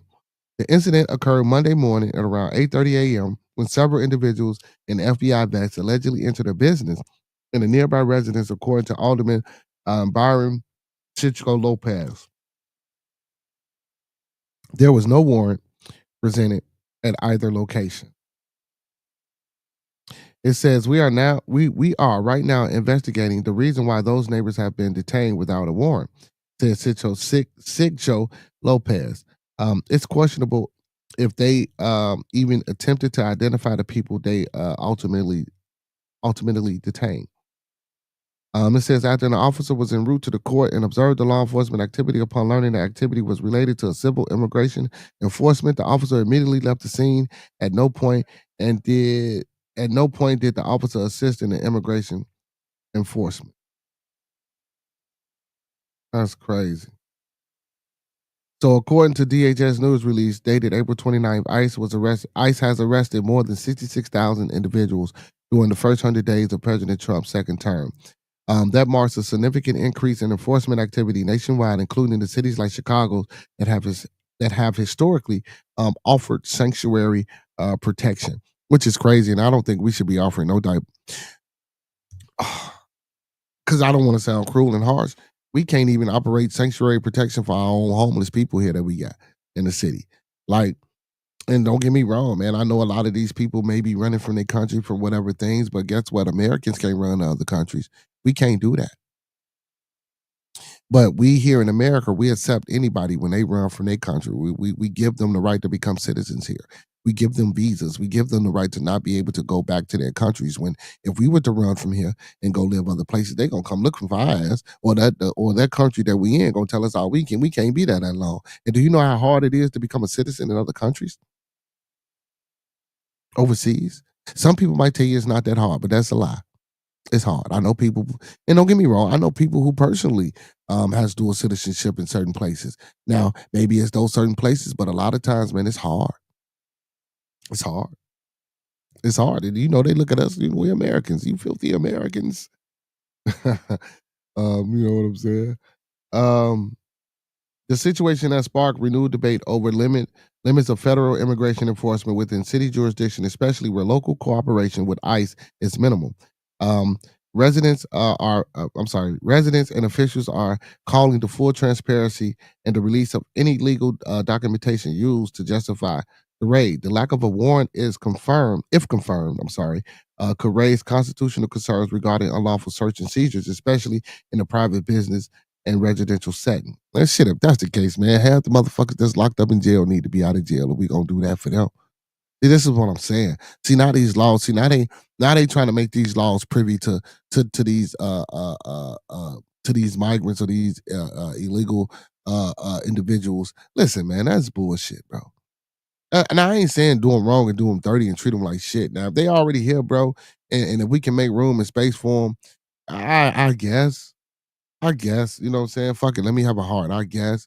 But the motherfuckers that's here illegally, the ones that's doing the crime, the one that's doing all that other shit, get them up out of here. Now, hell, they could say do that about us, but shit, we Americans, we was born here. They wasn't born here. And then how do you handle that? Because a lot of them come over here and they have kids. And then, you know, you hear this thing about, oh, well, they take these people away from their kid. Man, look, that ain't my fault. It's not my fault you came over here and decided to have a baby. And then your baby is legally can be here, but you can't. But we don't, but it's again, it's a situation of separating the parent from the child. That's not my fault. That's your fault. That's your fault. But then by us being a sanctuary state, it's okay for you to come over here. So if it's okay for you to come over here and be in a sanctuary state and these some of the laws that we didn't put in place, Trump, you're bogus and Trump, you're wrong at the end of the day. But again, shit, it is what it is, man. Like well, what you say, like he say, so is life. It's one long ass dress rehearsal and a repeat performance. Sweat brown cold. That's why I still got that shit up there. Yeah, but Ice, man, and that's crazy, man, because I ain't never seen Ice around my neighborhood, man. And it's more migrants and Vinnies around my area than a little bit, man. You know? And hell, I guess the melanated brothers and sisters around here that got so used to him, man. And they hanging out with him and they cool with him and shit like that. They ain't tricking on him, man. They around this motherfucker living their best life. You know what I'm saying? I ain't really seen Ice around here in my area like that. You know, and again, I think it's like certain spots or certain. I don't know, man. I don't know how they got this plan, how they got this shit locked up, how they doing this, how they doing this. Larry Bernard Hoover, man. We got the son, we got the wife. They out here politicking to the governor and to his wife and a few other people, man, to try to lessen that 200 year state sentence that Illinois got against Hoover, man. You know what I'm saying? Hopefully, man, they break that down. I know that's still a big thing out here that people is talking about. Listen, y'all, he's 74 years old, finna be 75. I don't think that man finna come out here and make no change or do nothing or be no voice to nothing. You know what I'm saying? If anything, that man finna come out and sit down and enjoy the rest of this time that he got with his family. Now, I'll be a listen, you'll be a fool to say or not to believe that, some of the people that might be heavy hitters, man, and I ain't trying to push this energy into the world, man, but come on, man, we know what it is, man. If he get out, man, we know that he might still have a few following or loyal individuals, man. That might not necessarily try to bring him, pull him back into, what he used to do, but just might, keep him afloat and put some things in his ear and stuff like that. But other than that, man, me personally, Larry, man, listen, man, you started something, it developed. You're gonna always be known for it. Why the fuck would you still want to participate in that shit anyway, man? Let it go. Let it be. Leave it to the young folks. Because eventually, I believe that they're gonna destroy it, and all this shit is gonna be destroyed anyway. I don't think these intermediate organizations is going to be a perpetual cycle of something that's going to be in the future. I do think a lot of these things are going to fade away, and new things are going to come in place and replace those things. Um, so yeah, just enjoy the time that you got with your family, man. And if the governor, I'm sorry, or his wife or anybody that y'all reaching out to, man, if they do pardon you, man, more praises and power to you, man, and all praise due to the universe, brother. If you can get that pardon, or if you can do some type of program or some type of thing, man, and just maybe serve 2 to 3 years of that sentence, man, because you've been locked up for the 30 years. Who knows? However they gonna do, but in any event, man. Again, like I spoke on with Antoine Massey, and a lot of the things that he got locked on was a conspiracy to commit murder. Um, so it's not even proven that he actually committed these murders. But again, the past history, the background, and I'm not saying that the intermediate organization known as Growth and Development, aka Gangster Disciple Nation. I'm not saying that you know by you being the leader of that and the messed up things that they push, I'm not saying that those are your responsibilities. But you've been behind bars but people still say, listen, man, you was pushing that agenda, so um I can see how the state will look at some of that shit. But at 74, nah, man, I don't think this brother trying to do shit. No. I think me personally, you know, I think he would still be involved in a small, minuscule way, but not in a way that we think. Not in a way that would, what I'm saying, keep pushing the bullshit that's already out here. I don't think so. I don't think so. But I don't know. I don't know. I don't know if they're gonna pardon him. I don't know. I would say yeah. I would say yeah. I think they should. What y'all think? Y'all think they should let that man out and let him go, let him live his life, man? Cause he always, and then I didn't even know that, man. Damn, you in a Fed joint all that time, and then I heard he only had a couple of years to go in that sentence anyway, and he was gonna get transferred back to the state. I didn't know that. I didn't know that. But again, shit, I didn't know that because I ain't living that life, and I don't want to say I don't want to try to make it seem like it's unimportant, because you know, Hoover did have some type of influence, um, in my life experiences and other people that I know life experiences. Not saying and I never been part of, you know what I'm saying? Uh, um, but man, just shit. And from Chicago, well, he's not from Chicago. He's actually born in Mississippi, but raised and grew up in Chicago. Like, who don't know about his organization that he had? You know what I'm saying? So, you know, for real, man. But yeah, big ups to Larry, man. He out of the feds, man. And I don't know if he's here in Illinois or if they locked him up in Illinois, but hopefully, man, Governor Pritzker, man, while he's saving all the migrants, man, let that man go, man. Go ahead and pardon that man. Let him out of there. Hey, y'all, Jamie Foxx called Diddy's a nasty motherfucker amid the trial for black people. That was our hero. Jamie Foxx. Hey, this is crazy. Because I've been hearing some shit about Jamie Foxx, too. Now, I don't know if all this shit is true, y'all. Of course, all this shit is what we done heard and what we know. And a lot of times when we hear about these stories, we want to say, well, shit, everybody did. Shit, they all know each other. So since they all know each other and they all in the same circle and they all do what each other do, it's only right to think that shit, they all do the same thing. What's going on, Miss Gigi? Hey, man, Miss Gigi in the building, man. Big ups to my son, man, for graduating with one of my boys who graduating 8th grade today, man. Jay Sean. Attention. Roscoe. Ooh, wrong button, y'all. Wrong button, y'all. Wrong motherfucking button.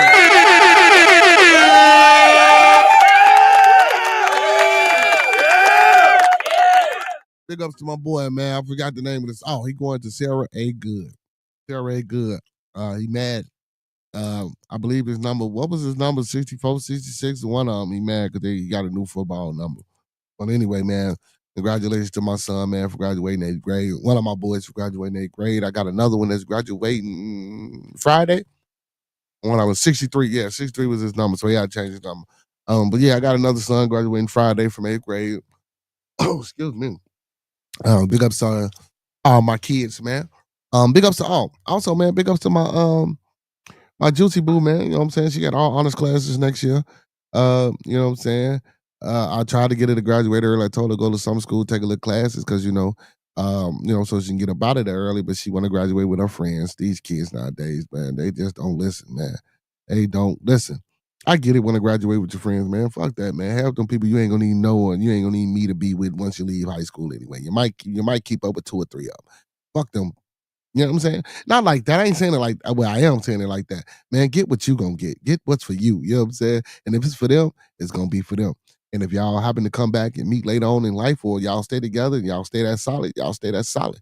You know what I'm saying? You graduating early, or you are going to college or going on to advance and do great things, don't mean you can't, still keep them around. You know what I'm saying? You know? But yeah, man, big ups to her, man, for the honors classes and shit like that, man. Big ups to my high school graduate. You know what I'm saying? Man, it's a good thing. Big ups to my nephew, man. L Boogie Jr., you know what I'm saying? For getting up out of high school. He graduated from Kenwood, man. You know what I'm saying? Hey, man. Oh, big ups to my little cousin, man. He graduated high school. You know what I'm saying? Hey, man, big ups to all the graduates in my family and everybody's family, man. And big ups to everybody that went on prom and had fun and celebrated. You know what I'm saying? Man, big ups to all y'all. Big ups to all our young scholars, man. You know what I'm saying? Contrary to belief about the narrative about us not learning, about us not advancing, and about us not taking school seriously, that's bullshit, bro. That's bullshit, bro. You know what I'm saying? I got a lot of graduates, man, and half of my kids in college, so I don't want to hear none of that shit. So listen, if I can do it and we can do it, guess what? You can do it too. Facts. You can do it too. You know what I'm saying? And when I say I mean, my kids or whatever the case, and the other people that's around me in my circle. You know what I'm saying? Man, we can do it, bro. We can change this narrative. We can move this needle, bro. We most definitely can. Mega T says she's. They getting up there, cuz he say my oldest about to be 25. Like, whoa, yeah, man. Yeah. Yeah. Yeah, man, these kids growing up fast, man. These kids growing up fast. I just said that shit. Yeah, what's crazy is y'all, like, as my kids go to college and get older, it's like, I don't feel as though I'm getting old until I see somebody else kid graduating and somebody else kid old. And like, damn, man, I'm getting old. I just realized shit, one of my little cousins was 14 and finna go to 8th grade. I'm like, damn, bro. Like, so used to him being small and little and shit. It's like, damn, man, that shit sneak up on you. Hey, another thing, man. That's why, hey, kids, let me tell y'all this. Let me tell y'all this. Man, when the people say, when your parents always tell you, man, make sure you do what you're gonna do. Make sure you stay aware. Make sure you stay on point about the things that you're doing in your life, because time will pass you by. Just like we said yesterday, time will pass you by, man. You thinking you got enough time to do something, and that shit go fast. That shit go fast. So I just want to know, man. I just want to let the youth know, man. Hey, take this time out, or take this time now, man, to realize what you want to do. Parents, talk to your kids. Get them on point. Get them in line. Let them, figure this shit out right now. What they want to do. Start cultivating them. Start nurturing their needs and their wants. As far as what they trying to do out here in society. You know what I'm saying? Facts. Facts. Let's get to this Jamie Foxx though, y'all. Because I can't believe Jamie, man. Because I've been hearing some shit about Jamie, man. But I don't know if none of this shit true, y'all. Um, but anyway, Jamie Foxx has a lot to say about disgraced hip hop mogul Sean Diddy Combs amid his ongoing sex trafficking trial. And again, I ain't heard no sex trafficking. Man, let Diddy out of jail. Leave him alone, man. Y'all done took the man money, man. If that's what y'all want to do, god damn, man. You know? And come to find out that a lot of these cases, and a lot of these people is telling on themselves, and a lot of these people are saying that, well, shit, he didn't make us do this shit. Like, I don't understand. So, as Urban Hollywood 411 reported, Fox appeared at the Comedy Store for the next special. I'm sorry, at the Comedy Store for the next Netflix All Star Comedy Special event on May 29th. What did Jamie Foxx say about Diddy? Fox didn't mince words when sharing thoughts about Combs' situation. That Diddy shit crazy, huh? He says, I don't know if he's going to jail, but he's a nasty motherfucker. Am I right? Yeah, he said about the music producer in a video clip, especially for us white people. White people like it's cool, but for black people, that was our hero. He said, all that goddamn baby or oh boy, why you so nasty, Diddy? Fox went on to express his disappointment in Combs, explaining how his public fall from grace felt like a gut punch for the black community. For the black people in here, you know how that hurts us because Diddy was it's all about the Benjamins. You know what I'm saying. He said that was our whole culture. Now it's all about the baby oil, and that's stupid as fuck too because it shouldn't have been all about the Benjamins. The Benjamins, y'all know it's all about the money. And in this case, yeah, when you in that world and you doing what you do and you on top of the world, yeah, it's all about money, man. Because that's what we do it for. We attach to the money. We want to make money. We think money is gonna be the end all of our solution and our problems. But it's not. More money, more problems, man. Shit. You heard Biggie, more money, more problems. You heard Mates, more money, more problems, right? But I get it because you can still be a little bit more comfortable. You just got to work a little bit more harder to keep that money, maintain that money, and watch out for vultures that's coming to get your money. You know what I'm saying? But once you get that money, we always talk about what we do for other people or what we do for our community. So I don't think it was a gut punch for black people um, because he went to court for sex trafficking for me is a gut punch for the community because what the fuck did he do for the community? I didn't see him uplifting or doing things or giving back. You know what I'm saying? When I say the community, I mean where he came from. I mean, going around to certain neighborhoods where resources ain't available and build community centers or putting certain things in there or buying computers or going to certain schools and like no, man, that wasn't a gut punch. And that's the problem. And I'm glad I read a little bit of that article because that shit was just stupid. You know what I'm saying? All about the Benjamins. That wasn't my fucking culture, all about the Benjamins. Now, could it be part money is part of everybody, y'all. So don't get me wrong. And don't you know what I'm saying? Don't be like, oh shit, no, I need some money. Yeah. But come on, man, that ain't our culture all about the fucking Benjamins, bro. That wasn't our culture, bro. You know what I'm saying? Because if that was the case, now we're attaching that all about the Benjamins to everything that he's doing now, or getting accused of doing, allegedly, with the sex trafficking and the prostitution and the racketeering and all that shit. That means that's part of our culture. Now they trying to say that, well, Jamie Foxx is trying to say and help push the narrative of that's how we are. This is the things that we do. We get this money, we get it, in these certain high places and spaces, and we just act accordingly and we go along with it. And then, like you say, man, it wasn't shit to white folks because this is what they already do. I get that part of it because, again, I was watching something earlier and I'm gonna continue to watch it. I think I might have dozed off. Cameron talking with Fleet with the Punisher, who's a male stripper, who testified in the case and was saying some of the things that Diddy had him doing.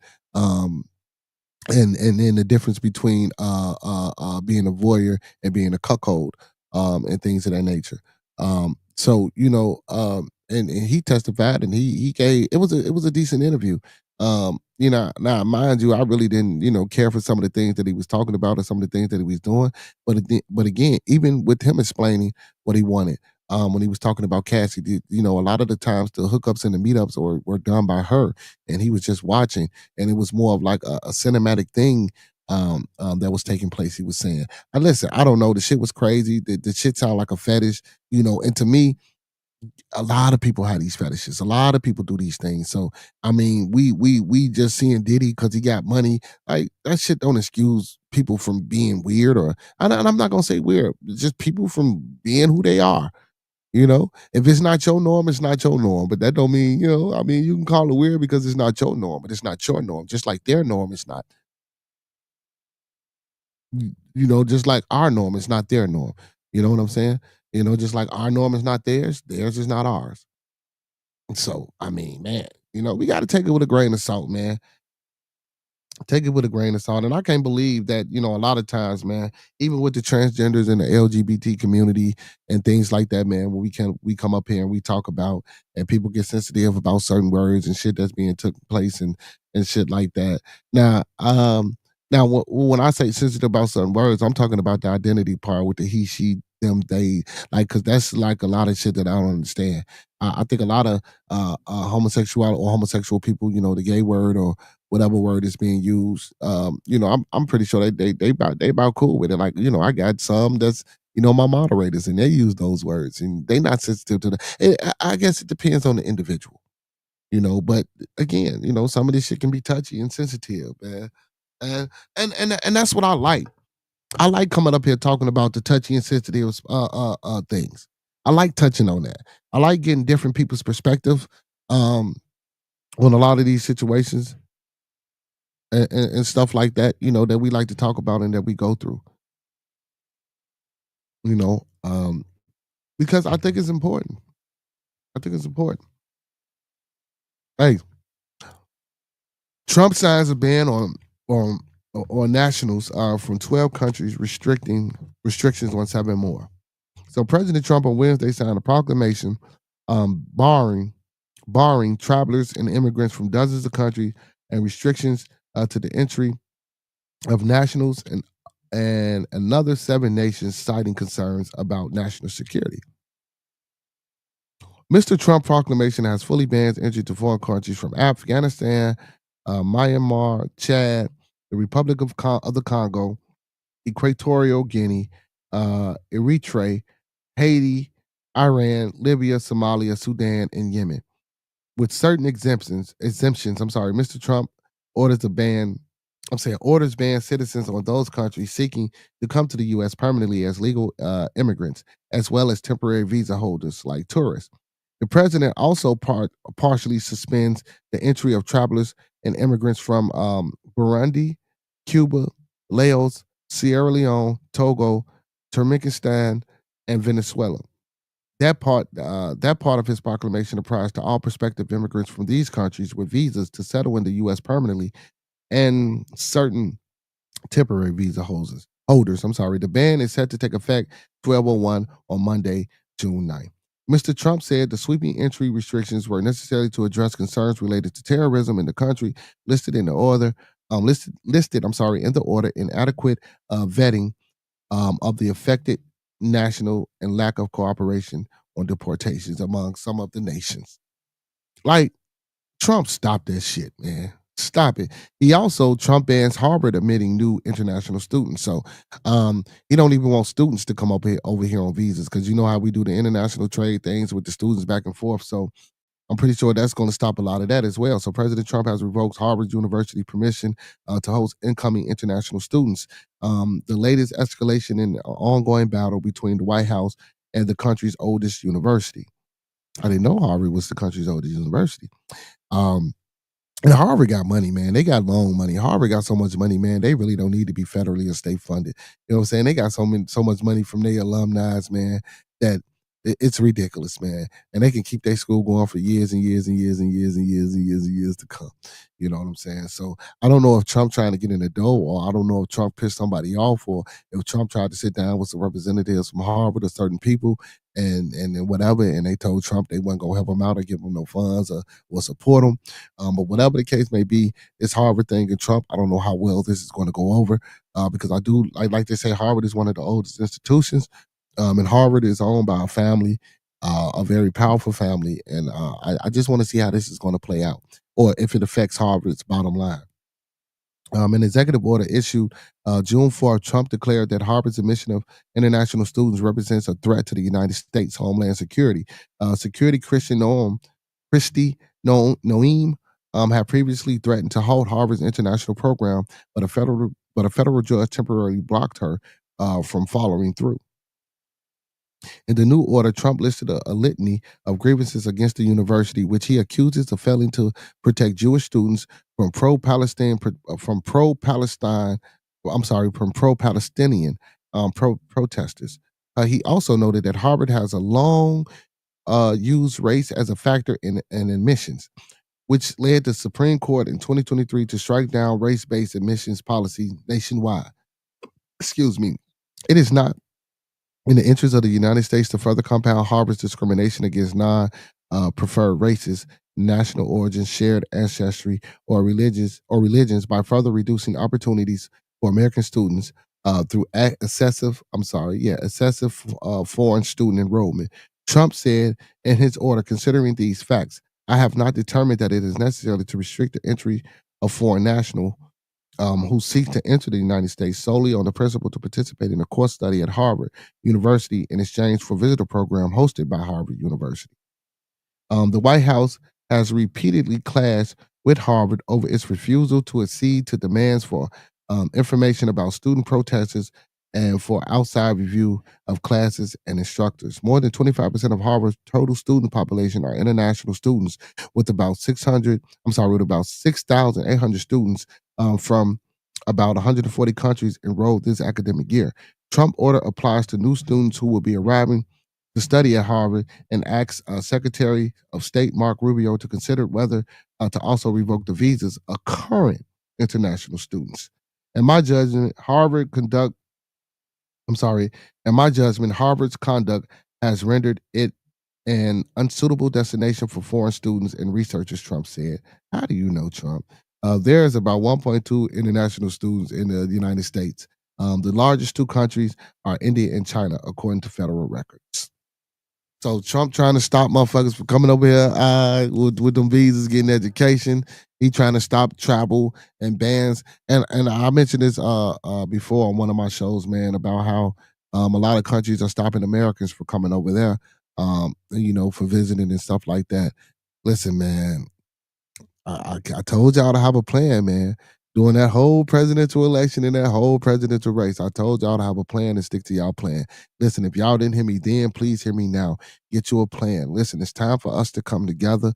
And listen, we might not be able to overcome every obstacle, but if we come together as a people, as a group, as a race, as humans, and understand that the plight and the resources that's out here are small and slim in between, and that we need to come together to work to make sure that these resources are available to us as a whole, as a people. You know what I'm saying? Man, this whole government, this whole process from to legislative, the judicial, from the legislative to the judicial to the executive branches, it all needs a revamp. I'm even one to say, listen, let's get rid of that damn constitution and let's rewrite this constitution.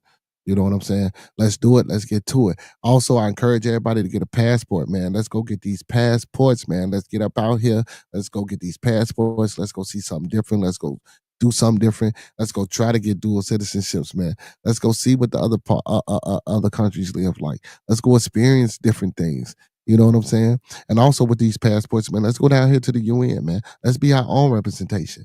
Let's not try to send a Jesse Jackson or Al Sharpton or whoever, man. Let's come together as a people and get these passports and let's go down to the UN ourselves as a whole with documents, with paperwork that we've been working for, and lawyers and people that we didn't nurture and that we didn't what's the word I'm looking for? Cultivated and get them on our side and get down here, man. And that's gonna fight for our cause and fight for our plight to get the things that we need.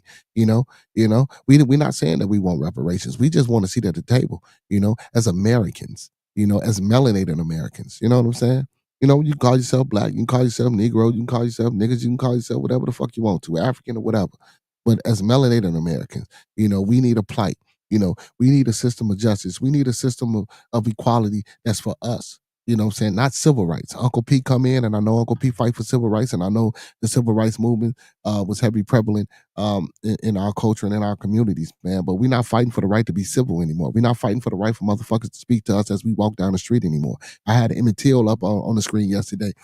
Big ups to Emmett Till. That's where that civil rights shit come from, because he looked at a white woman, a whistle was supposedly, and they lied and they drug him, and he was kidnapped from Chicago and took to Mississippi where they hung him. That's bullshit. We're not fighting for the right to be civil no more. When the police is still coming into our communities, not listening to us, and we the ones that call the police, but they beating us and locking us up in jail, or anytime we get pulled over, the fuck out of here. But listen, we do need to know how to react and conduct ourselves in certain situations, and we do need to learn our laws. Listen, man, Black Law Dictionary, the 12th edition, man, is an $89 book. For the people that's watching, man, that's one of the books that I think you people should get. Well, that I think my people should get. It's called the Black Law Dictionary, the 12th edition. You can get it off Amazon for $89.95. Also, a good friend of mine, he was telling me about a book about Walter E. Blackstone. It's called the Blackstone Chronicles. And it talks about the English Commonwealth laws and things of that nature, and how the development of law came place in the United States from the British Commonwealth. Listen, listen. You don't have to buy all these books, but start with that Black Law Dictionary. Start learning, start getting information. Start listen, and we ain't gotta go out here and invite people to come listen to us. Listen, sit your kids down. Sit your brothers and your sisters, your mother and your father, or your immediate family down. After you read this law book and you find out these interesting things, sit them down and tell them what you learned and teach it to them. You know what I'm saying? And get them to know that. Now, if you're teaching this to your kids and as they develop and as they grow and as they become productive citizens in this world, guess what? They're going to start having kids. They're going to start having families. You instill this shit in them now. I mean, you instill these things in them now. Guess what they're going to do when they start having kids? They're going to instill those things in their kids. And even if you got people that can't have kids, if you give them this information and then knowledge now, you put it on their head and you give it to them in a way that they can understand and you show them how to work it. You know what I'm saying? And y'all do this collectively as a family and as a group, and you show them how to work it. Guess what? It'll work. You just got to know what you're doing. You know what I'm saying? You got to do a little research. You got to do a little vetting. You got to do a little due diligence. You know what I'm saying? I preach that every fucking show, man. Do your due diligence. Do your vet work. Do your research. Get that second, third, fourth, fifth, and sixth opinion. Listen, it's time for us to come up out of this slave hole. It's time for us to break these mental chains. It's time for us to break these physical chains. It's time for us to break these spiritual chains. It's time for us to know that we are great, y'all. Listen, let's be great. Let's continue to be great. And if ain't nobody told you today, like Roscoe always say, man, if ain't nobody today told you that they love you, we love you here on Bearded Conversation, man. And like I tell y'all every night, without y'all, it wouldn't be no us, man. We done reached that time. It's 10:55. We got 5 minutes left, man. I just want to let the people know that I appreciate everybody for tuning in. Don't forget to hit that like button, man. Thumb up the video. Let me see where he at.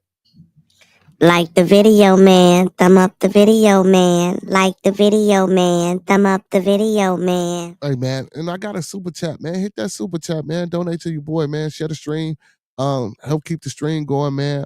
Hit that Cash App down and scroll. That's scrolling at the bottom, man. $ Bearded Bucks with a Z.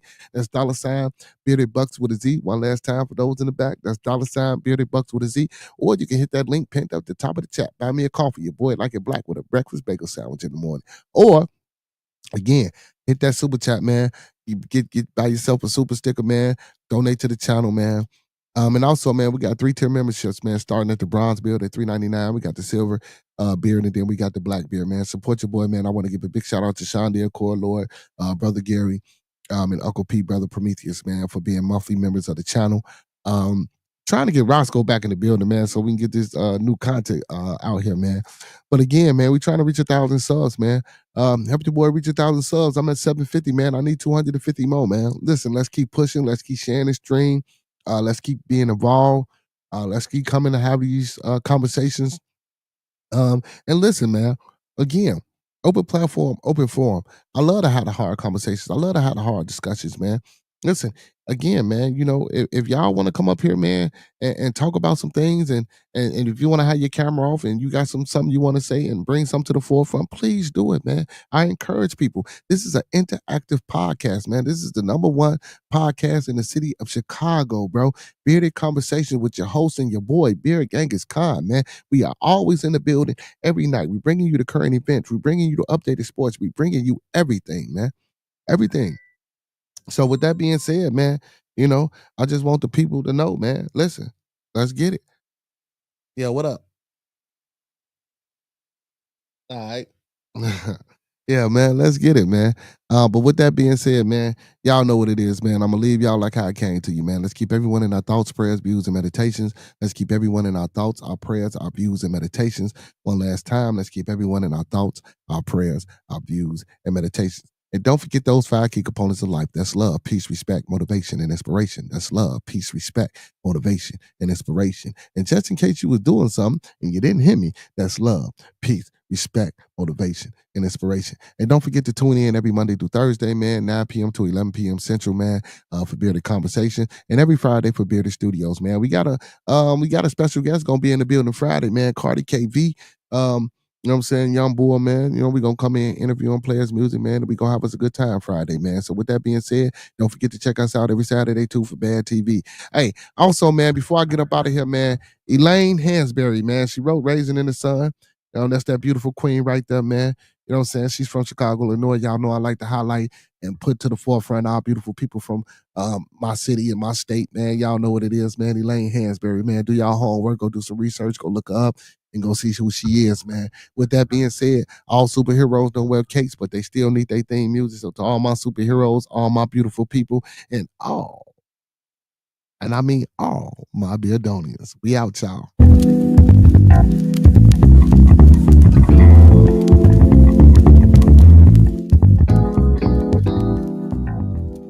Yeah, I'm trying to get a job. He won't even pay.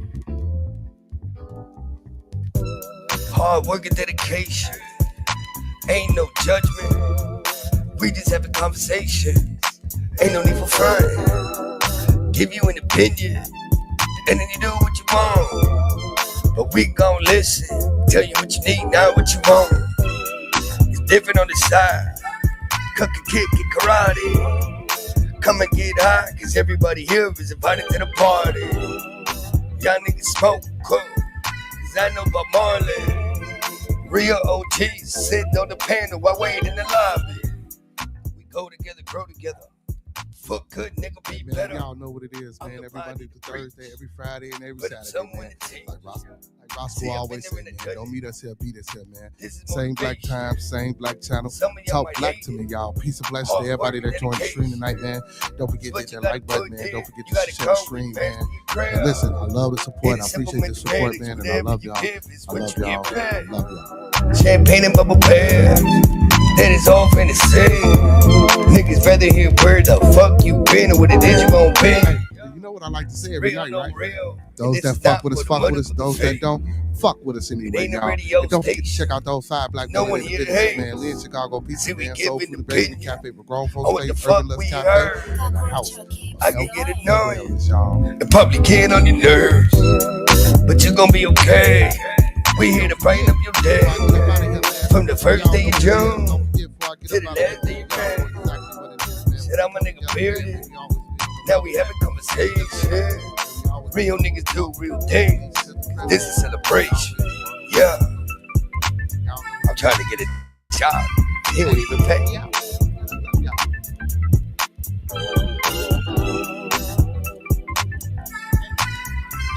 Also, man, big shout out to my residential Dominican from the Dominican Republic, my boy, your boy,